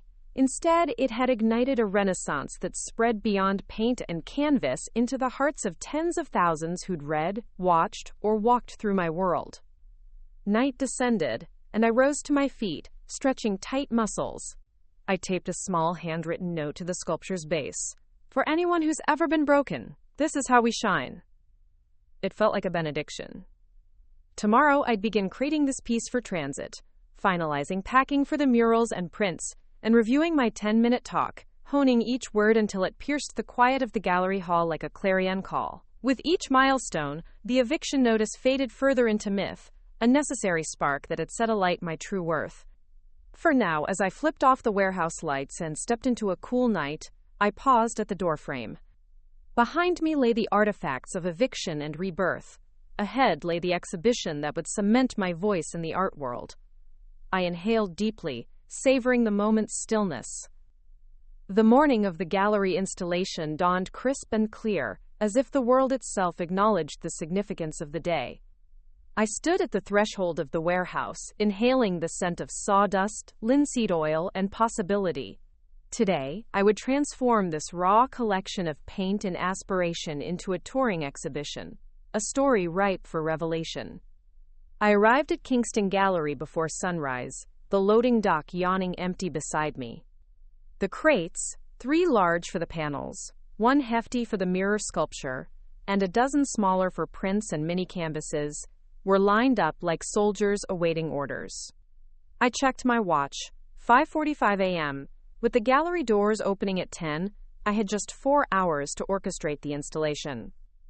The gallery's installation team, a trio of movers and art handlers, greeted me with respectful nods. Tomas Ruiz, the head installer, smiled and met me at the dock. "Morning, Marisol. Ready?" I nodded, adrenaline coursing through my veins. "Let's do this." The movers unfurled dollies and ramps, and I directed each crate onto the platform. I verified the labels, Panel 1, Panel 2, Panel 3, Sculpture, and oversaw their careful transport down the hall to the north wing. Tomas led the way, marking the exact wall coordinates I'd mapped out weeks ago. With each crate's arrival, the gallery space began to breathe with the promise of transformation. As the workers unwrapped the first panel, TFT wrapping fell away to reveal the riot of color. I instructed them to lift and secure it onto pre-installed brackets. The room seemed to hold its breath as it settled into place. The fractured home's silhouette, the rising woman's shape, the phoenix's glow positioned just so beneath the skylight. My pulse thumped with pride. Next came the sculpture, a complex assemblage of weathered wood and mirror shards. The crate proved heavier than anticipated. 2 handlers guided the base onto the floor mounts while I coached them gently, ensuring each mirror shard caught the ambient light just right. Once secured, I stepped back to appraise the interplay of reflection and shadow. Finally, the prints and mini canvases arrived. We arranged them salon-style along the side wall, alternating sizes to create a rhythm that danced with the main panels. I hovered over each placement, adjusting spacing until the gallery's pristine white walls embraced my vision. By 9:30, the installation was complete. The empty white cube had been transformed into a vibrant corridor of resilience. I ran my fingers along the base of the tables and dusted away any stray fibers, smoothing out the final creases in the hanging wires. I stepped outside to drink a cup of black coffee from the gallery cafe as the morning light filtered through the entrance. My phone buzzed with a text from Amelia. "Looking forward to seeing you at 5 p.m. for the VIP briefing. Gallery looks stunning." I smiled, cycling through the messages that charted my journey. Chloe's approving thumbs up, Lily's emblems of support, Hazel's congratulatory note, and Ms. Rutherford's final good wishes. Everything had converged here. At noon, I slipped into a quiet corner of the gallery to rehearse my 10-minute talk one last time. My notes were typed and underlined, but I knew the real speech would come from the heart. I closed my eyes and pictured my family's eviction notice pinned to the door, its cold words igniting a fire that had carried me through every challenge. When I spoke, I would tell them how rejection became my canvas, betrayal my brush, and resilience my masterpiece. The next hours passed in a blur of final checks, greeting the catering staff, confirming the press arrival times, and ensuring the lighting cues were perfect. As the clock inched toward 5, a hush settled over the gallery. At precisely 5 p.m., Amelia Clark stepped to the center of the room and tapped a glass gently. The guests, a curated list of art collectors, critics, community leaders, and a handful of local teens whose mural work had inspired me, turned toward us. Amelia introduced me, Marisol Caldwell, the artist who transformed eviction into empowerment. Tonight, she shares her story and unveils Resilience Rising. She stepped aside and gestured to me. I felt my pulse synchronizing with the whispers of the assembled crowd. I took a deep breath, stepped forward, and began speaking the words that had taken me months to distill. Each sentence carried the weight of my journey. Each pause held space for the echoes of the past. I spoke of pain and purpose, of broken doors and mirror shards, and of the unbreakable spirit that refused to be defined by displacement. As I concluded, a soft wave of applause rippled through the room. I guided the audience through the exhibits, inviting them to touch the wood and see their reflection in the sculpture's fragments, encouraging them to feel the textures that mapped my wound and my resurrection. Later, as the VIP crowd mingled beneath the glow of the Phoenix panel, I retreated to the gallery's side office. Through the small window, I watched as curious art lovers paused before each piece, faces illuminated by my work's raw honesty. My phone buzzed one last time that evening. A group text from my brother. "Saw the show online, Dad wants to talk." I stared at the message, absorbing its significance. They had finally noticed. I tucked the phone away and turned back to the gallery lights, feeling the nettle of anticipation. Tomorrow, the doors would open to the public. My story would spill out across every corner of the space, touching lives I'd never imagined. And then, with a quiet sense of calm, I stepped out into the night, the gallery's lights trailing behind me like breadcrumbs in the dark, leading toward a future I'd authored with every brushstroke and fearless decision. The morning sun filtered through the curtains of my small rented apartment. My first real home since the eviction notice flung me into uncertainty. The VIP preview at Kingston Gallery had concluded late last night, the echoes of applause and murmurs of admiration still humming in my mind.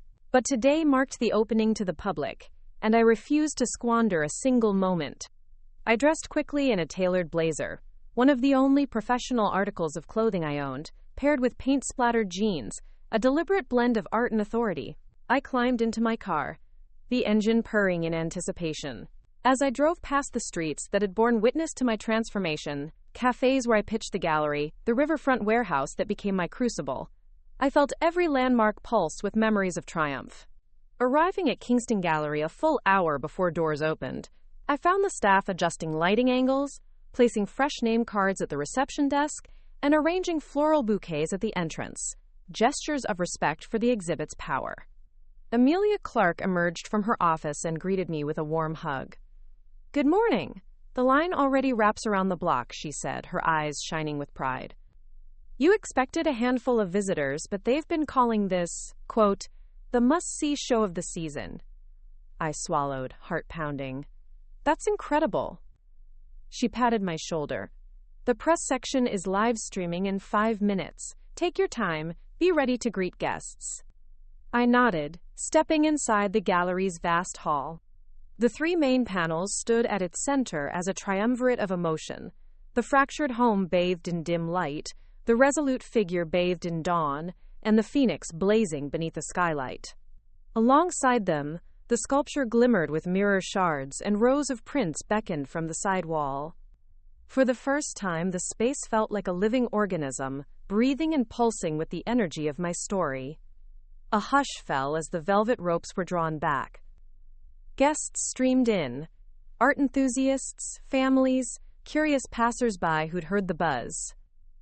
I stationed myself near the sculpture, ready to offer insight or simply allow them to absorb the work. A young woman approached, eyes moist. Your story. It's exactly what I needed today, she whispered. I lost my home last year. Seeing this, it gives me hope. I placed a gentle hand on her arm. Thank you. That means more than you know.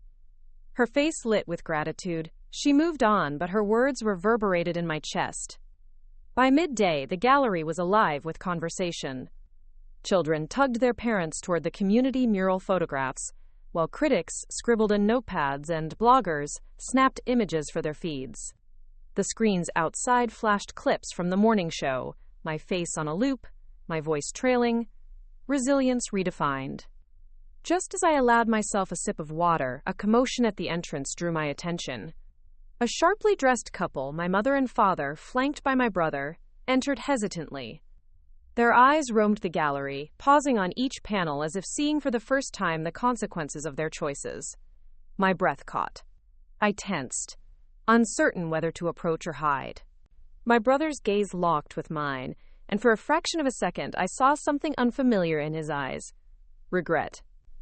But before I could form a word, an usher ushered a VIP group my way, and I was swept forward, leading them on a tour of the exhibit. The physical proximity to my family grew more intense with each step I took, yet I forced a calm smile, describing the work's symbolism and technical details. By the time the tour ended, I excused myself and turned to face them. They stood as statues, my mother's lips the slightest tremor, my father's jaw clenched, my brother's arms folded. My heart pounded. The gallery's hum seemed to fade, leaving only the roaring in my ears. Marisol, my mother began, voice trembling. We saw... I measured my breath. I imagine you have a lot of questions. My father stepped forward, gaze unwavering. We made a mistake. You've proven yourself, beyond what any of us could have expected. My brother swallowed, eyes wet. I'm sorry. For everything. Silence stretched, a fragile thread between past wounds and future healing. I realized then that this moment, this confrontation, was the final stage of my journey. I could choose revenge, closing the distance forever. Or I could choose to step into the light I'd painted into every canvas. I inhaled deeply, absorbing the gallery's light, the murmurs of the crowd, the reflective gaze of my parents. Then I smiled, a genuine, radiant smile. Thank you, I said softly, but there's still so much more to do. As I turned back to the exhibit, the crowd parted to let me pass. The world I'd built with paint and perseverance lay before me, my home at last. I woke before dawn, my heart humming with anticipation and a twinge of anxiety. Today was the final push, packing the large panels, sculpture, and prints for shipment to Kingston Gallery, rehearsing my speech one last time, and managing the final community workshop inspired by Maxwell & Co.'s sponsorship. Time throbbed through every moment. First, I gathered my team, Rachel, who held my studio keys, and Amina, the street vendor who'd become my unofficial morale officer.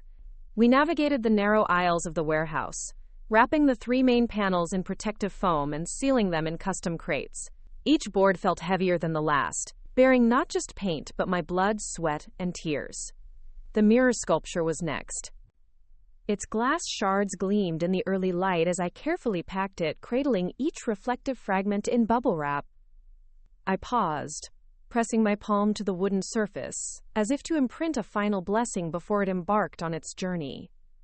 By mid-morning, the crates lined the loading dock. I watched as frames were loaded onto the gallery's transport van, exchanging determined nods with the driver, a gallery employee named Priya. "Take good care of her," I said quietly. Priya smiled. "She's in safe hands." Back inside, I cleared a space for the last community event, a pop-up discussion on art as resilience. Maxwell and Company had agreed to host it in the warehouse lobby. Chairs were arranged in a semicircle facing the youth mural. Flyers were plastered on the door and neighboring windows, inviting passersby to join. At noon, a mix of local artists, teens, and curious neighbors trickled in. I kicked off the session with a short presentation, using snapshots of my journey from that eviction notice to today's triumph. Then we opened the floor, and stories poured out. Eviction, unemployment, heartbreak, and each time, a new brushstroke of empathy united us. The event ended with applause and the promise of more collaborations. As the last guests filtered out, I grabbed a quick lunch, a falafel wrap from Amina's stall, and retreated to my office corner to fine-tune my speech. My 10-minute oration felt brittle on the page. I needed to make it sing. I paced, reciting lines aloud. I stood at the threshold of loss and built a doorway of light. I repeated, refining cadence and emphasis until the words carried the weight of my heart. Late afternoon found me at a quiet cafe near the gallery for one final rehearsal. My voice trembled less with each iteration. I recorded myself on my phone and reviewed for pacing, tone, and pauses. Satisfied, I returned to the warehouse, drained but confident. Night fell as I typed a final update to Chloe. The crates were on their way, the speech ready, and the community event a success. She replied with exclamation points and best wishes. I flicked off the warehouse lights, leaving only the youth mural illuminated by a lone spotlight. The 3 main panels were gone, but their echoes lingered in the brick walls and raw floorboards. I inhaled deeply, savoring the moment before the world would awaken tomorrow to resilience rising in its new home. With a whisper of gratitude to every ally, Arthur, Chloe, Hazel, Amina, Lily, Rachel, the teens, the gallery staff, I locked up and walked into the cool night. The eviction notice had set this revolution in motion, but tonight I felt complete. Tomorrow, the gallery doors would open and my voice would carry through the hall. But tonight, I simply stood still, rooted in every lesson paint had taught me, every connection forged in community, and every breath that had carried me forward. The morning sun struck my small apartment window like a challenge. 4 days remained until the public opening at Kingston Gallery. Every minute was precious, every task a stepping stone toward cementing my victory. I brewed coffee, then sat at my laptop to review the speech I'd deliver at the VIP Previews public ribbon-cutting ceremony. I replaced stiff phrases with raw honesty. This work isn't just mine, it's ours, for anyone who's ever been told they don't belong. By mid-morning, I'd packed a car trunk with promotional materials, press packets, framed mini canvases, invitation cards for community leaders. I reviewed the guest list one final time: local school principals, arts council members, bloggers, and even my estranged brother, now an invited VIP. Each name felt like a bridge, mending a broken world. Next, I headed to the framing studio downtown to collect the prints Lily had organized. The framer, a meticulous craftsman named Lewis, greeted me with a nod and handed over several crates lined with soft padding. I inspected each frame. Oak borders precisely mitered, museum-grade glass, archival backing. My work looked undeniably professional, evidence of every ally who believed in me. Back at the warehouse, I unloaded the crates and arranged the framed prints along the corridor wall, envisioning how they'd guide guests from the main gallery into the community mural space. Then, I joined Hazel at the diner, where she was testing sample platters for the gallery reception. She presented a spread of mini quiches and spiced chicken skewers. "They have to taste amazing," she said, watching me savor a bite. "Your exhibit deserves the best." I smiled. grateful for her unwavering support. Thank you, Hazel. You're a lifesaver. Afternoon draped itself over the city as I returned to the warehouse. I spent the next hours refining the youth mural workshop's outline, anticipating questions, preparing materials. The teens would return tomorrow, eager to paint under the Maxwell & Company sponsorship. My notes emphasized mentorship. Share your story, learn from others, create something beautiful together. As dusk settled, I drove to my parents' house, determined to leave a copy of the opening day program on their doorstep. I wanted them to see, even if they weren't present, that their actions had set me on a path of resilience and community. I walked up to the front door, slipped the envelope into the mail slot, and stepped back. For a moment, I let myself feel the old ache of exclusion. Then I turned away, shoulders squared. My future lay in the gallery's glowing lights and the stories they'd ignite. That night, I lay awake rehearsing my talk, mind flashing through faces of every person who'd championed me, from Arthur to Rachel to Chloe to Lily to Amina. As I drifted to sleep, I felt a calm confidence rare for me. The storm of eviction had passed. Ahead was a sunrise of possibility.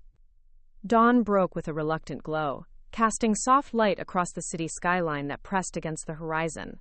15 days had passed since that eviction notice changed my life irrevocably. Now, with mere hours remaining before the grand opening, I felt the culmination of every struggle and sacrifice coil into a single moment of triumph. I rose before my alarm, muscles heavy from yesterday's final run-through of my opening night speech. Each word still thrummed in my chest. This isn't just my story. It's ours. I dressed quickly, choosing a blouse in deep teal that would complement the colors of my murals, and braided my hair tightly to keep it out of my face as I worked. Stepping into the warehouse, I paused at the threshold. The space that had been my crucible now felt like a cathedral of memory, every brushstroke echoing with purpose. I moved swiftly to the packing station, 3 crates waiting to be loaded onto the delivery truck in less than 2 hours. With Rachel and Amina by my side, we double-checked labels, sealed the wooden panels with care, and prayed silently that every piece would arrive unscathed. "You've done it," Rachel said, her voice cracking with pride. "I've never seen anything like this." Amina nodded, hands stained with paint from the community mural. Her smile was fierce. "They're about to witness something extraordinary." I swallowed, overwhelmed by gratitude. "Thank you both. I couldn't have done this without you." Quote, "We finished packing and watched as the delivery vans rumbled away, carrying my hard-earned creations toward Kingston Gallery. I clutched the empty crates, feeling the weight of what they represented. Every late night, every doubt, every whispered encouragement from strangers who'd become confidants. Next, I turned to the youth mural wall. In 2 hours, the teens who had painted under my guidance would return for a closing ceremony, and I had a surprise for them. Miniature replicas of my main panels, printed and framed, to take home as reminders of their own resilience. I carefully placed each frame at its designated station, arranging them like trophies of collective triumph. At midday, I drove to the framing studio one last time to collect thank you notes Lily had arranged, personalized cards from the gallery, each inscribed with messages of appreciation from donors and patrons who had supported the exhibit. I linked them to small canvases I'd reserved for each workshop participant. Back at the warehouse, I pinned the notes and canvases to a communal corkboard, creating a gallery of gratitude. "To Marisol, thank you for showing us we matter," read one. "Your story is our story," read another. My heart caught as I read each carefully penned message. By early afternoon, the teens arrived, faces bright with anticipation. We gathered around the workshop area, and I handed each a miniature canvas. Their eyes widened as they unwrapped the frames and saw the images. Their own silhouettes echoed in my art. Some laughed, others cried quietly. They pressed the boards to their chests, gratitude spilling from their smiles. "This is for you," I said. "Remember, you belong and your voice matters."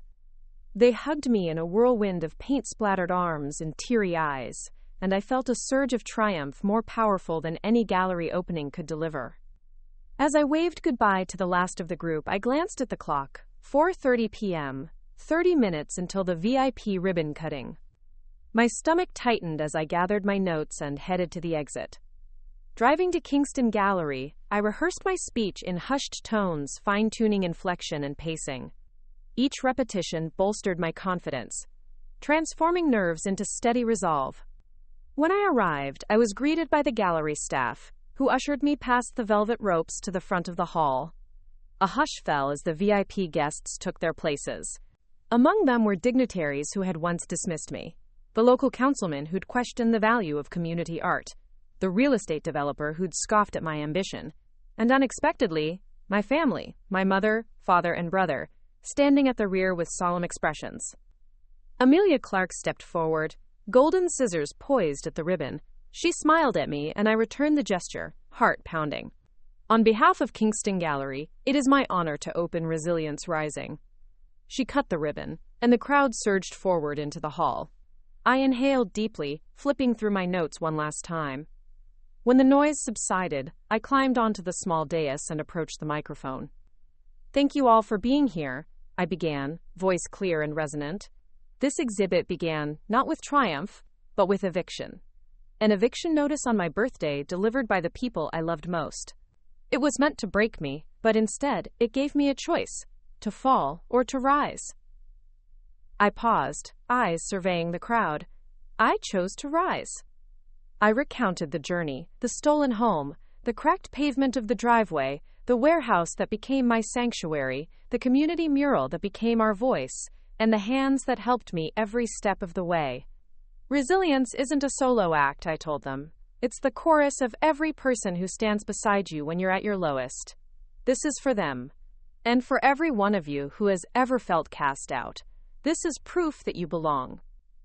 When I finished, the hall erupted in applause, louder and more heartfelt than anything I'd heard before. Tears pooled in my eyes as I stepped down, greeting each guest with words of thanks and pride. My family approached me then. My mother's eyes glistened, my father's face soft with remorse, my brother's hand on my shoulder. But I was no longer the frightened girl they had cast out. I was the artist who had conquered her own story. I pulled them into a group hug. Thank you for showing up, I whispered. This wouldn't mean as much without you here. Even you.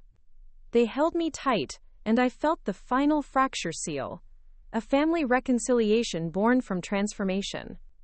That night, as the crowd lingered under the glow of the Phoenix panel, I slipped away to the compass of the quiet gallery. I stood before my sculpture, tracing each mirror shard with my eyes, and whispered, "We rose." The reflection that stared back at me was not merely mine, but a mosaic of every life touched by resilience. And in that moment, I knew. Home wasn't a place. It was the collection of every hand that helped me build a new one. The morning after the VIP opening, the city felt different, as if every street corner had been touched by my story. I woke early, mind racing with the day's tasks, preparing the warehouse for the second community event, coordinating press follow-ups, and drafting a proposal for an international arts grant. 17 days had passed since that eviction notice. Each sunrise now signified new opportunity, not despair. I arrived at the warehouse just as the first light spilled through the windows. The community mural still glowed, a testament to yesterday's teen workshop. Today's event, sponsored by Maxwell & Company, would build on that momentum, a panel discussion featuring local artists, activists, and residents on art's role in social change. I set up folding chairs in a semicircle, arranged name placards on a low table, and tested the microphone.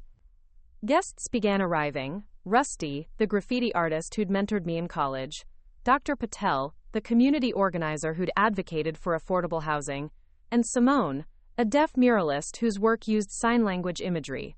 Their presence reminded me that resilience transcended eviction. It was a shared human experience. At precisely 10 a.m., I stepped to the podium and introduced the panel.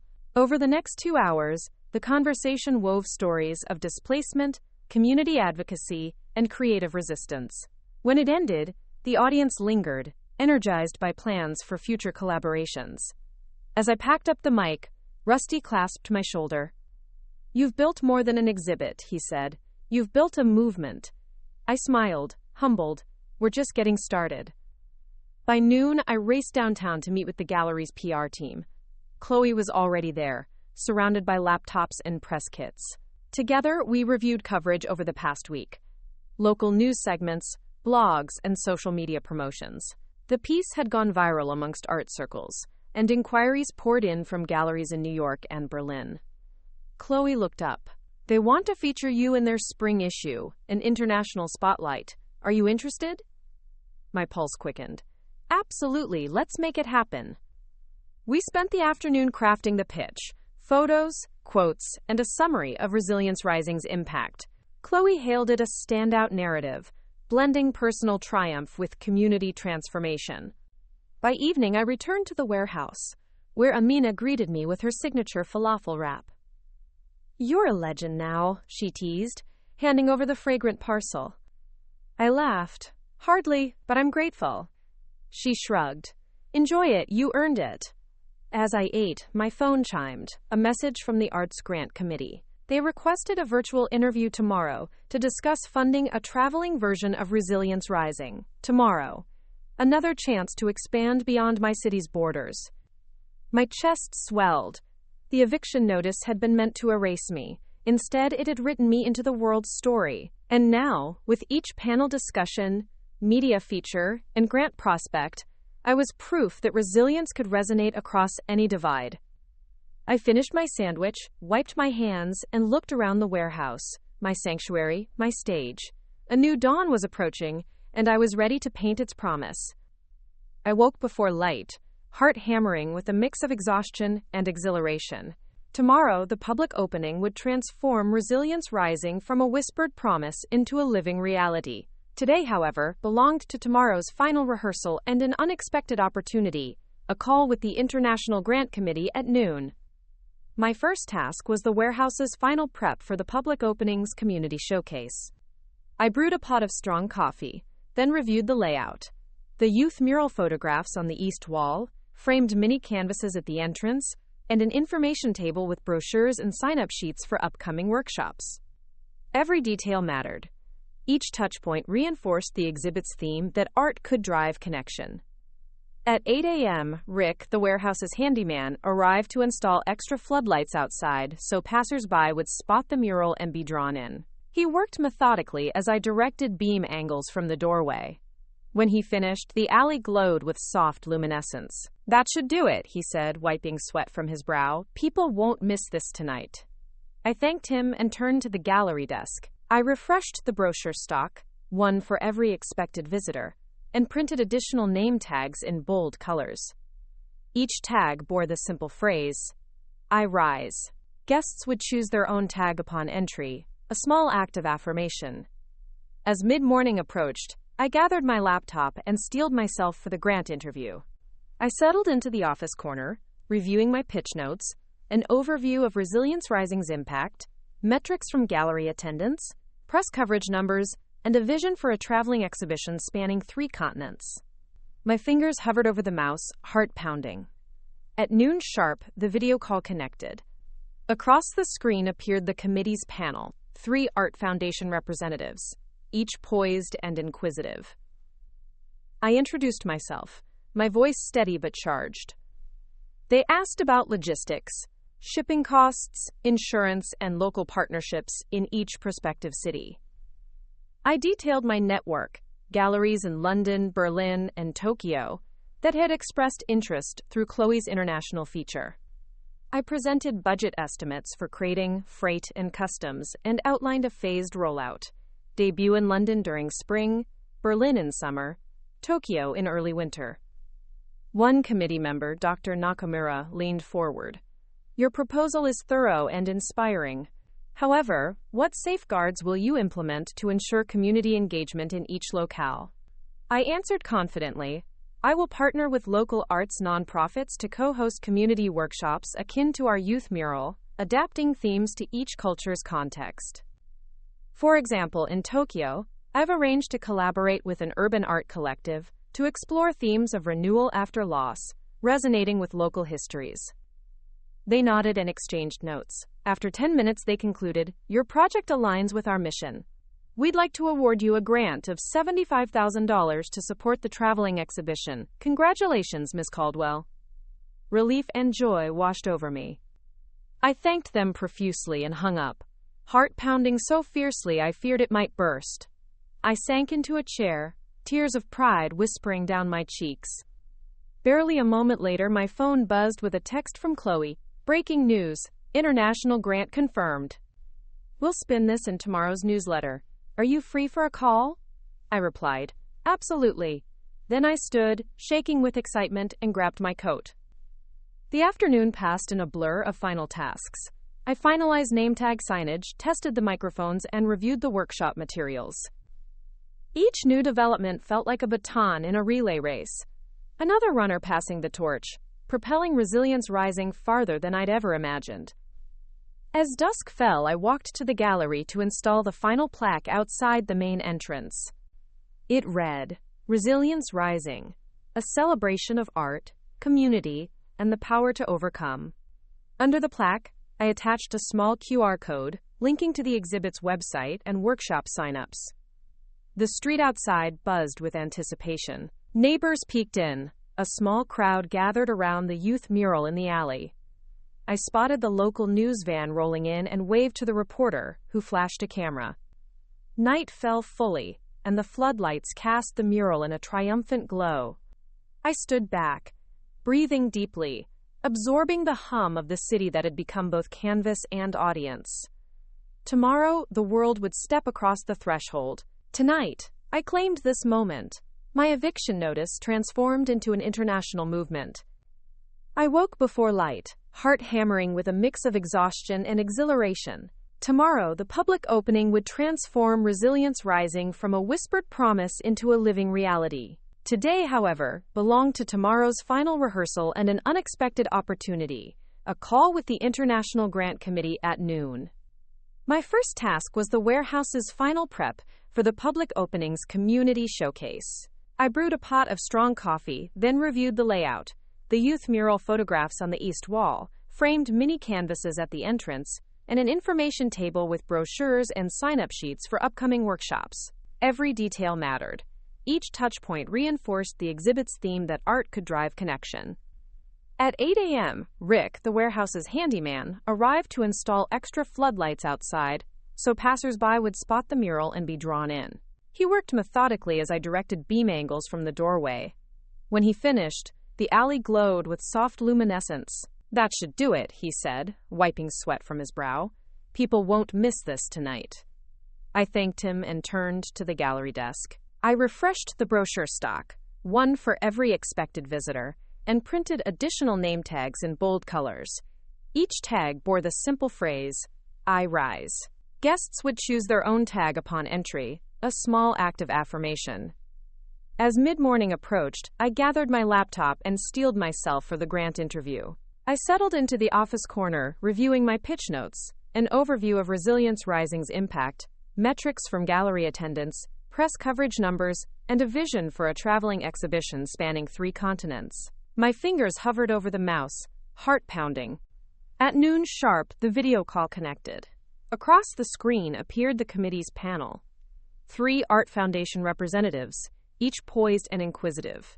I introduced myself, my voice steady but charged. They asked about logistics, shipping costs, insurance, and local partnerships in each prospective city. I detailed my network, galleries in London, Berlin, and Tokyo that had expressed interest through Chloe's international feature.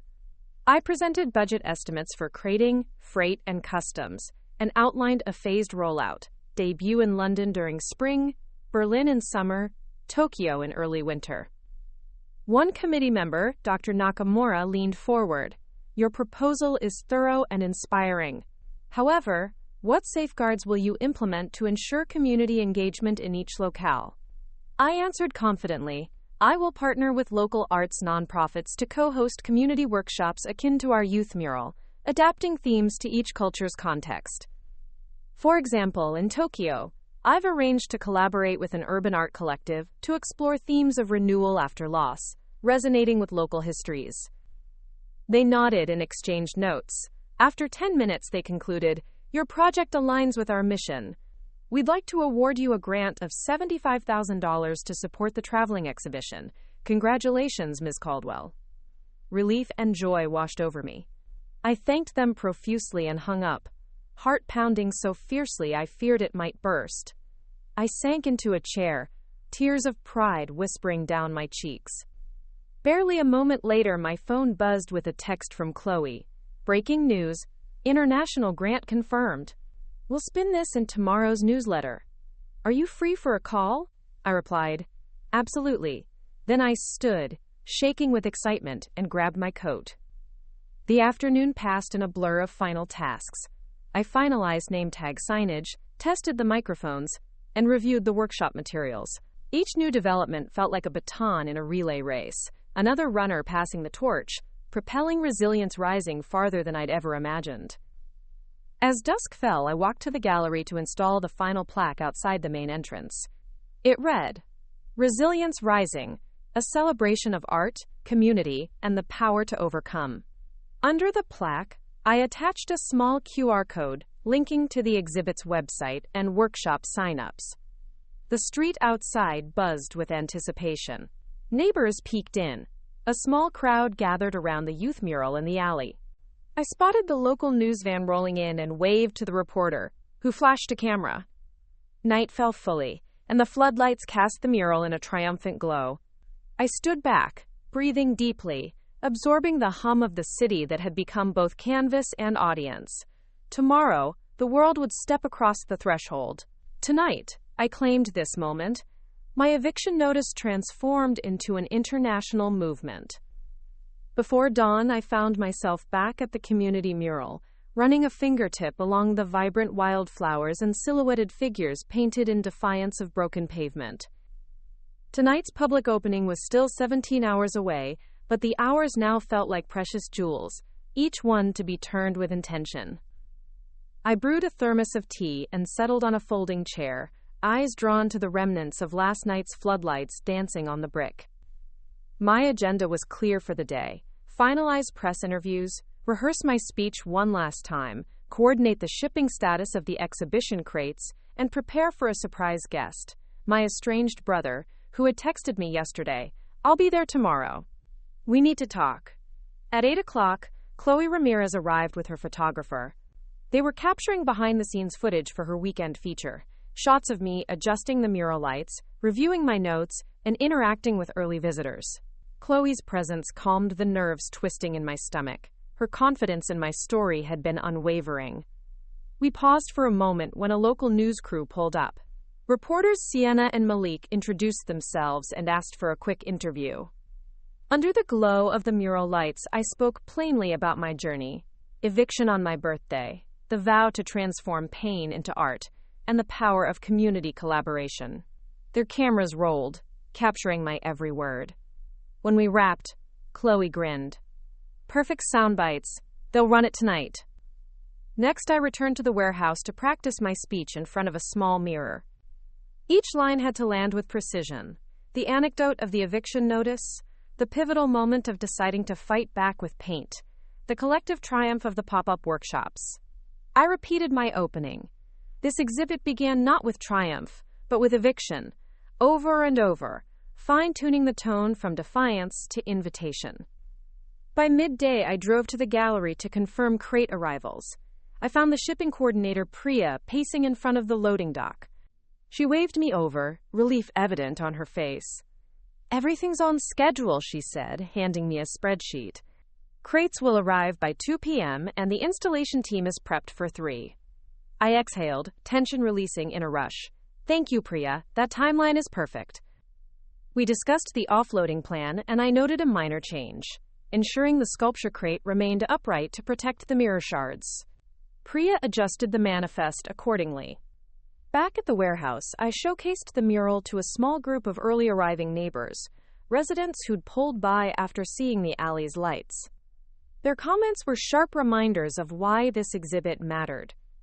Art gave me my voice back, said Mrs. Delgado, an elderly woman who had once taught art in the local school. Her words hammered the final nail in my resolve. This was bigger than me. Late afternoon, I returned home long enough to change into my opening night outfit, a deep burgundy dress that felt both bold and authentic. I packed my bag with bottled water, spare notes, and a small vial of lavender oil to calm my nerves. Then I sat on the couch and texted my brother, "See you tomorrow at 5. As twilight settled, I made one final stop at the framing studio. Lewis handed me the gallery's preview brochure, glossy, professional, emblazoned with my exhibit's title and images of the panels. He watched as I thumbed through the pages. "It's beautiful," I said, voice soft. "Thank you." He nodded. "You've earned every word." Driving home, the city lights shimmered, a promise of what tomorrow held. I arrived at the warehouse one last time before sundown, unlocking the door and stepping inside. The mural glowed under the remaining floodlights, and the scent of fresh paint lingered in the air. I placed a single white rose on the floor beneath the girl's silhouette on the ruins panel, an unspoken offering to the journey that had brought me here. Then, I turned off the lights, leaving only the mural's ambient glow from outside flooding in. Tomorrow, the world would walk through Kingston Gallery's doors and witness resilience rising. Tomorrow, I would stand before them and declare that eviction had not been the end but the beginning. In the hush of the warehouse, I whispered to the empty space, "We rise." The morning sun sliced through the blinds in my small apartment with the precision of a surgeon's scalpel, awakening me to the final countdown before the public opening at Kingston Gallery. 20 days had passed since that eviction notice, a date once synonymous with shame, and now only 24 hours separated me from my ultimate vindication. I rose with purpose, muscles humming from the previous day's marathon of rehearsals and community events. Today would be devoted to last-minute preparations and seeing the gallery's final layout through my own eyes. I brewed a pot of robust coffee and packed a bag, bottled water, speech notes, a small packet of mints, and my grandmother's lucky bracelet tucked into my pocket. By 8 a.m., I was unlocking the warehouse gate for one final walkthrough. The community mural glowed in the muted morning light, the wildflowers and hopeful youths each capturing a fragment of collective resilience. I traced a finger over the chipped paint, recalling the hands that guided every brushstroke. This mural, like my story, stood as a testament to what could grow when someone offers kindness amidst brokenness. Next, I hurried to the framing station where the finished workshop canvases were mounted in minimalist frames. I inspected each. No smudges, glass airtight, frames sturdy. I arranged them in a neat row for the gallery's planning team to view. Then I organized a folder with high-res photos of the youth mural for press distribution and uploaded them to the shared drive.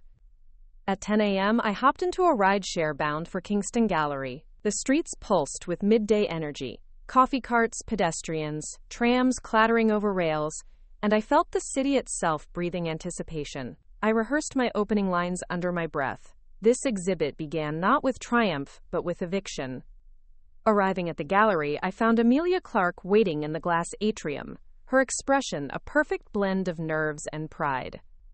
She ushered me to the north wing, where my sculpture prototype had been unpacked and installed overnight. The reclaimed wood and mirror shards caught the skylight, scattering prisms across the floor in dazzling patterns. "It looks incredible," I whispered. "Thank you." She squeezed my hand.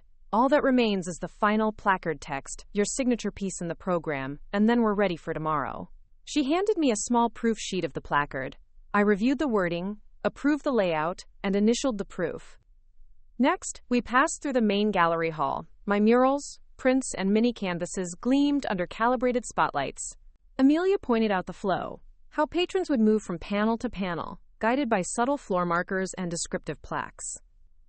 I followed her trail, imagining the collective gasp as the Phoenix panel came into view. At noon, the gallery's PR coordinator, Jonas, joined us with a stack of printed programs and promotional postcards. "All set for distribution," he said. "They go live on social media at 5 p.m. I took the postcards, feeling their weight, inked proof of the revolution I'd sparked. I popped one into my pocket and boarded another rideshare back to the warehouse, where the final community workshop had been scheduled. Back among the exposed brick walls, I prepared a simple altar of gratitude, a framed photo of my childhood home, now empty, the eviction notice pinned and crossed out, and a white rose, the same token I'd laid at the mural's foot days ago. I stood before the group of teens returning for a celebratory painting session. Today, they would finish the mural's peripheral details and sign their names. As brushes dipped into vibrant paint, I distributed miniature prints of the Phoenix panel. "These are for you," I told them. "You helped write this story." Their cheers and gasps were the sweetest applause I'd ever heard. By mid-afternoon, the workshop concluded. We formed a circle. Each teen placed a brush dipped in gold paint onto a communal canvas as a final act of unity. When the last stroke shimmered in the fading light, I wrapped my arms around them in a group hug. "Remember," I whispered, voice thick, "you belong." They scattered into the evening sky, laughter trailing behind them, and I found myself alone, amid the echo of triumph. Driving back to the gallery one last time before evening, I rehearsed my speech in my mind, feeling its words resonate in my chest. My phone buzzed with a confirmed text from my brother. "See you tomorrow. Love you." My breath caught. The past and present converged in those 3 words. I pulled up outside the gallery, the marquee above gleaming, "Resilience Rising, opening tomorrow." I stood beneath its glow, heart pounding, and whispered to the night, "We rise."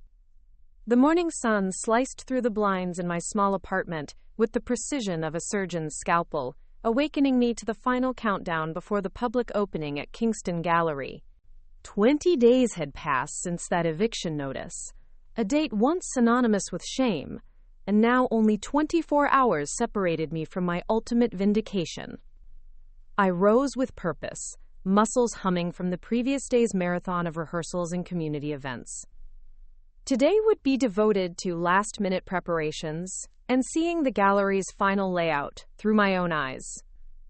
I brewed a pot of robust coffee and packed a bag, bottled water, speech notes, a small packet of mints, and my grandmother's lucky bracelet tucked into my pocket.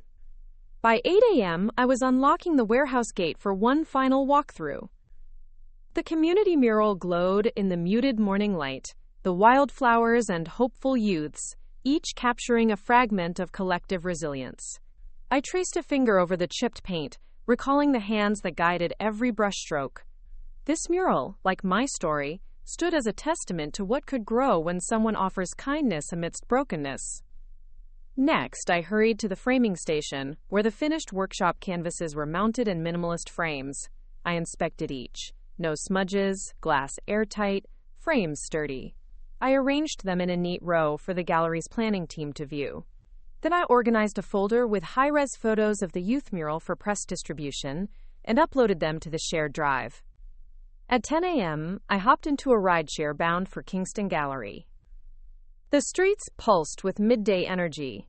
Coffee carts, pedestrians, trams clattering over rails, and I felt the city itself breathing anticipation. I rehearsed my opening lines under my breath. This exhibit began not with triumph, but with eviction. Arriving at the gallery, I found Amelia Clark waiting in the glass atrium, her expression a perfect blend of nerves and pride. She ushered me to the north wing, where my sculpture prototype had been unpacked and installed overnight. The reclaimed wood and mirror shards caught the skylight, scattering prisms across the floor in dazzling patterns. "It looks incredible," I whispered. "Thank you." She squeezed my hand. "All that remains is the final placard text, your signature piece in the program, and then we're ready for tomorrow." She handed me a small proof sheet of the placard. I reviewed the wording, approved the layout, and initialed the proof. Next, we passed through the main gallery hall. My murals, prints, and mini canvases gleamed under calibrated spotlights. Amelia pointed out the flow, how patrons would move from panel to panel, guided by subtle floor markers and descriptive plaques. I followed her trail, imagining the collective gasp as the Phoenix panel came into view. At noon, the gallery's PR coordinator, Jonas, joined us with a stack of printed programs and promotional postcards. "All set for distribution," he said. "They go live on social media at 5 p.m. I took the postcards, feeling their weight, inked proof of the revolution I'd sparked. I popped one into my pocket and boarded another rideshare back to the warehouse, where the final community workshop had been scheduled. Back among the exposed brick walls, I prepared a simple altar of gratitude. a framed photo of my childhood home, now empty, the eviction notice pinned and crossed out, and a white rose, the same token I'd laid at the mural's foot days ago. I stood before the group of teens returning for a celebratory painting session. Today, they would finish the mural's peripheral details and sign their names. As brushes dipped into vibrant paint, I distributed miniature prints of the Phoenix panel. "These are for you," I told them. "You helped write this story." Their cheers and gasps were the sweetest applause I'd ever heard. By mid-afternoon, the workshop concluded. We formed a circle, each teen placed a brush dipped in gold paint onto a communal canvas as a final act of unity. When the last stroke shimmered in the fading light, I wrapped my arms around them in a group hug. "Remember," I whispered, voice thick, "you belong." They scattered into the evening sky, laughter trailing behind them, and I found myself alone amid the echo of triumph. Driving back to the gallery one last time before evening, I rehearsed my speech in my mind, feeling its words resonate in my chest. My phone buzzed with a confirmed text from my brother. "See you tomorrow. Love you." My breath caught. The past and present converged in those 3 words. I pulled up outside the gallery, the marquee above gleaming. "Resilience Rising, opening tomorrow." I stood beneath its glow, heart pounding, and whispered to the night, "We rise." Dawn's pale light filtered through the tall windows of the gallery, illuminating every speck of dust lingering in the air. Today was the public opening of Resilience Rising, a culmination of 3 weeks of sweat, tears, and unyielding determination. I arrived early, stepping into the hushed hall where my journey now stood on display for the world to see. I paused at the entrance, inhaling deeply. The white walls gleamed, softened by the warm glow of the spotlights I'd helped calibrate. The 3 main panels loomed center stage: the shattered house, the defiant silhouette, and the Phoenix's triumphant ascent. The sculpture's mirror shards glimmered under the skylight, sending fractured rainbows across the polished floor. Prints and mini-canvases lined the sidewalls, each a fragment of the story I'd lived. In my bag was a small vial containing a pinch of earth from my grandparents' driveway, the place where it all began. I tucked it into my palm. Today, every visitor would witness my narrative arcade, but I needed a personal ritual before the floodgates opened. I knelt before the Phoenix panel, closed my eyes, and whispered a silent gratitude to every hand that helped me rebuild. Hazel's pancakes, Amina's falafel, Arthur's commission, Chloe's words, Rachel's steadfast support, Lily's frames, and the teens' murals. A soft tap on my shoulder brought me back to the moment. It was Amelia Clark, gallery curator, her eyes gleaming with anticipation. 5 minutes, Marisol. Are you ready?" I straightened and smiled, more than ever. She led me to the front desk where the first visitors would soon arrive. A line snaked around the corner outside, a testament to the buzz that had radiated from the VIP and press events. My heart raced but steadied as I greeted the gallery's receptionist, confirming that the programming team was live-streaming the opening remarks. At exactly 10 a.m., Chloe's voice crackled through the PA system. "Welcome to the public opening of Resilience Rising by Marisol Caldwell. Please enjoy the exhibit, and be sure to join us for workshops in the warehouse alley this afternoon." The doors swung open, and a flood of guests poured in. Families, art students, critics, community leaders, and curious passers-by who had followed Miami's must-see show of the season label. I greeted them at the entrance, offering smiles and booklets outlining the journey they were about to take. A young man approached first, eyes wide as he beheld the shattered house panel. "It's like looking in a mirror," he whispered. "I've been through foreclosure. This hurts, but in a good way." I placed a hand on his shoulder. "I understand, you're not alone." He nodded, wiping a tear. Through the next hour, I guided small groups around the space, sharing the backstory behind each piece. How every crack in the door frame in the first mural reflected a promise broken. How the silhouette represented the moment I chose defiance, and how the Phoenix embodied the rebirth of hope. Each plaque, each brushstroke, each shard of mirror carried layers of meaning. Midday brought a shift in energy. Children tugged at parents to see the youth mural outside, where golden light now illuminated the blossoms and stars they'd painted.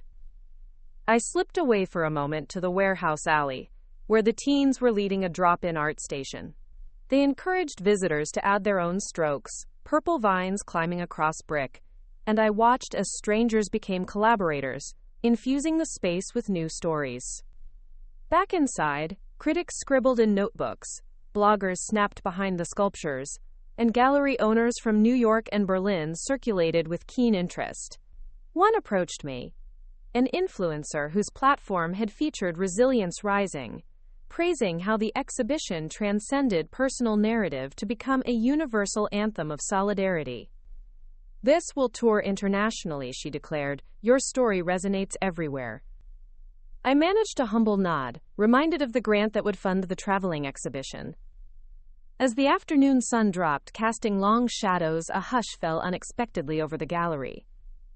I looked toward the entrance to see my family step through the velvet ropes. My mother, father, and brother, each carrying a small white rose. They approached me slowly, wreathing me in the same courage I'd learned to wield. My mother's eyes glistened. "We wanted to be here for you," she said softly. "We're proud." My father extended a hand, and my brother bowed his head. I accepted each gesture, heart full. "Thank you for coming. This is our home now." The final visitors filtered through as evening approached, leaving the hall echoing with whispered reflections and the soft hum of shared experience. That night, the gallery hosted an intimate closing reception. Under the glow of the Phoenix panel, I raised a glass of sparkling cider. "To resilience," I toasted, "to community, to every person who turned their pain into purpose." Glasses clinked, laughter wove through the rafters, and the space pulsed with warmth. When the last guest departed, I lingered before the sculpture, running my fingers along a mirror shard. My reflection fractured into a mosaic, every shard a testament to every chapter of this journey. I turned and stepped into the night air, the streets awash with city lights and possibility. Ahead lay new chapters, an international tour, further workshops, and stories yet untold. 2 more great stories are next. Don't miss them. Subscribe and turn on notifications.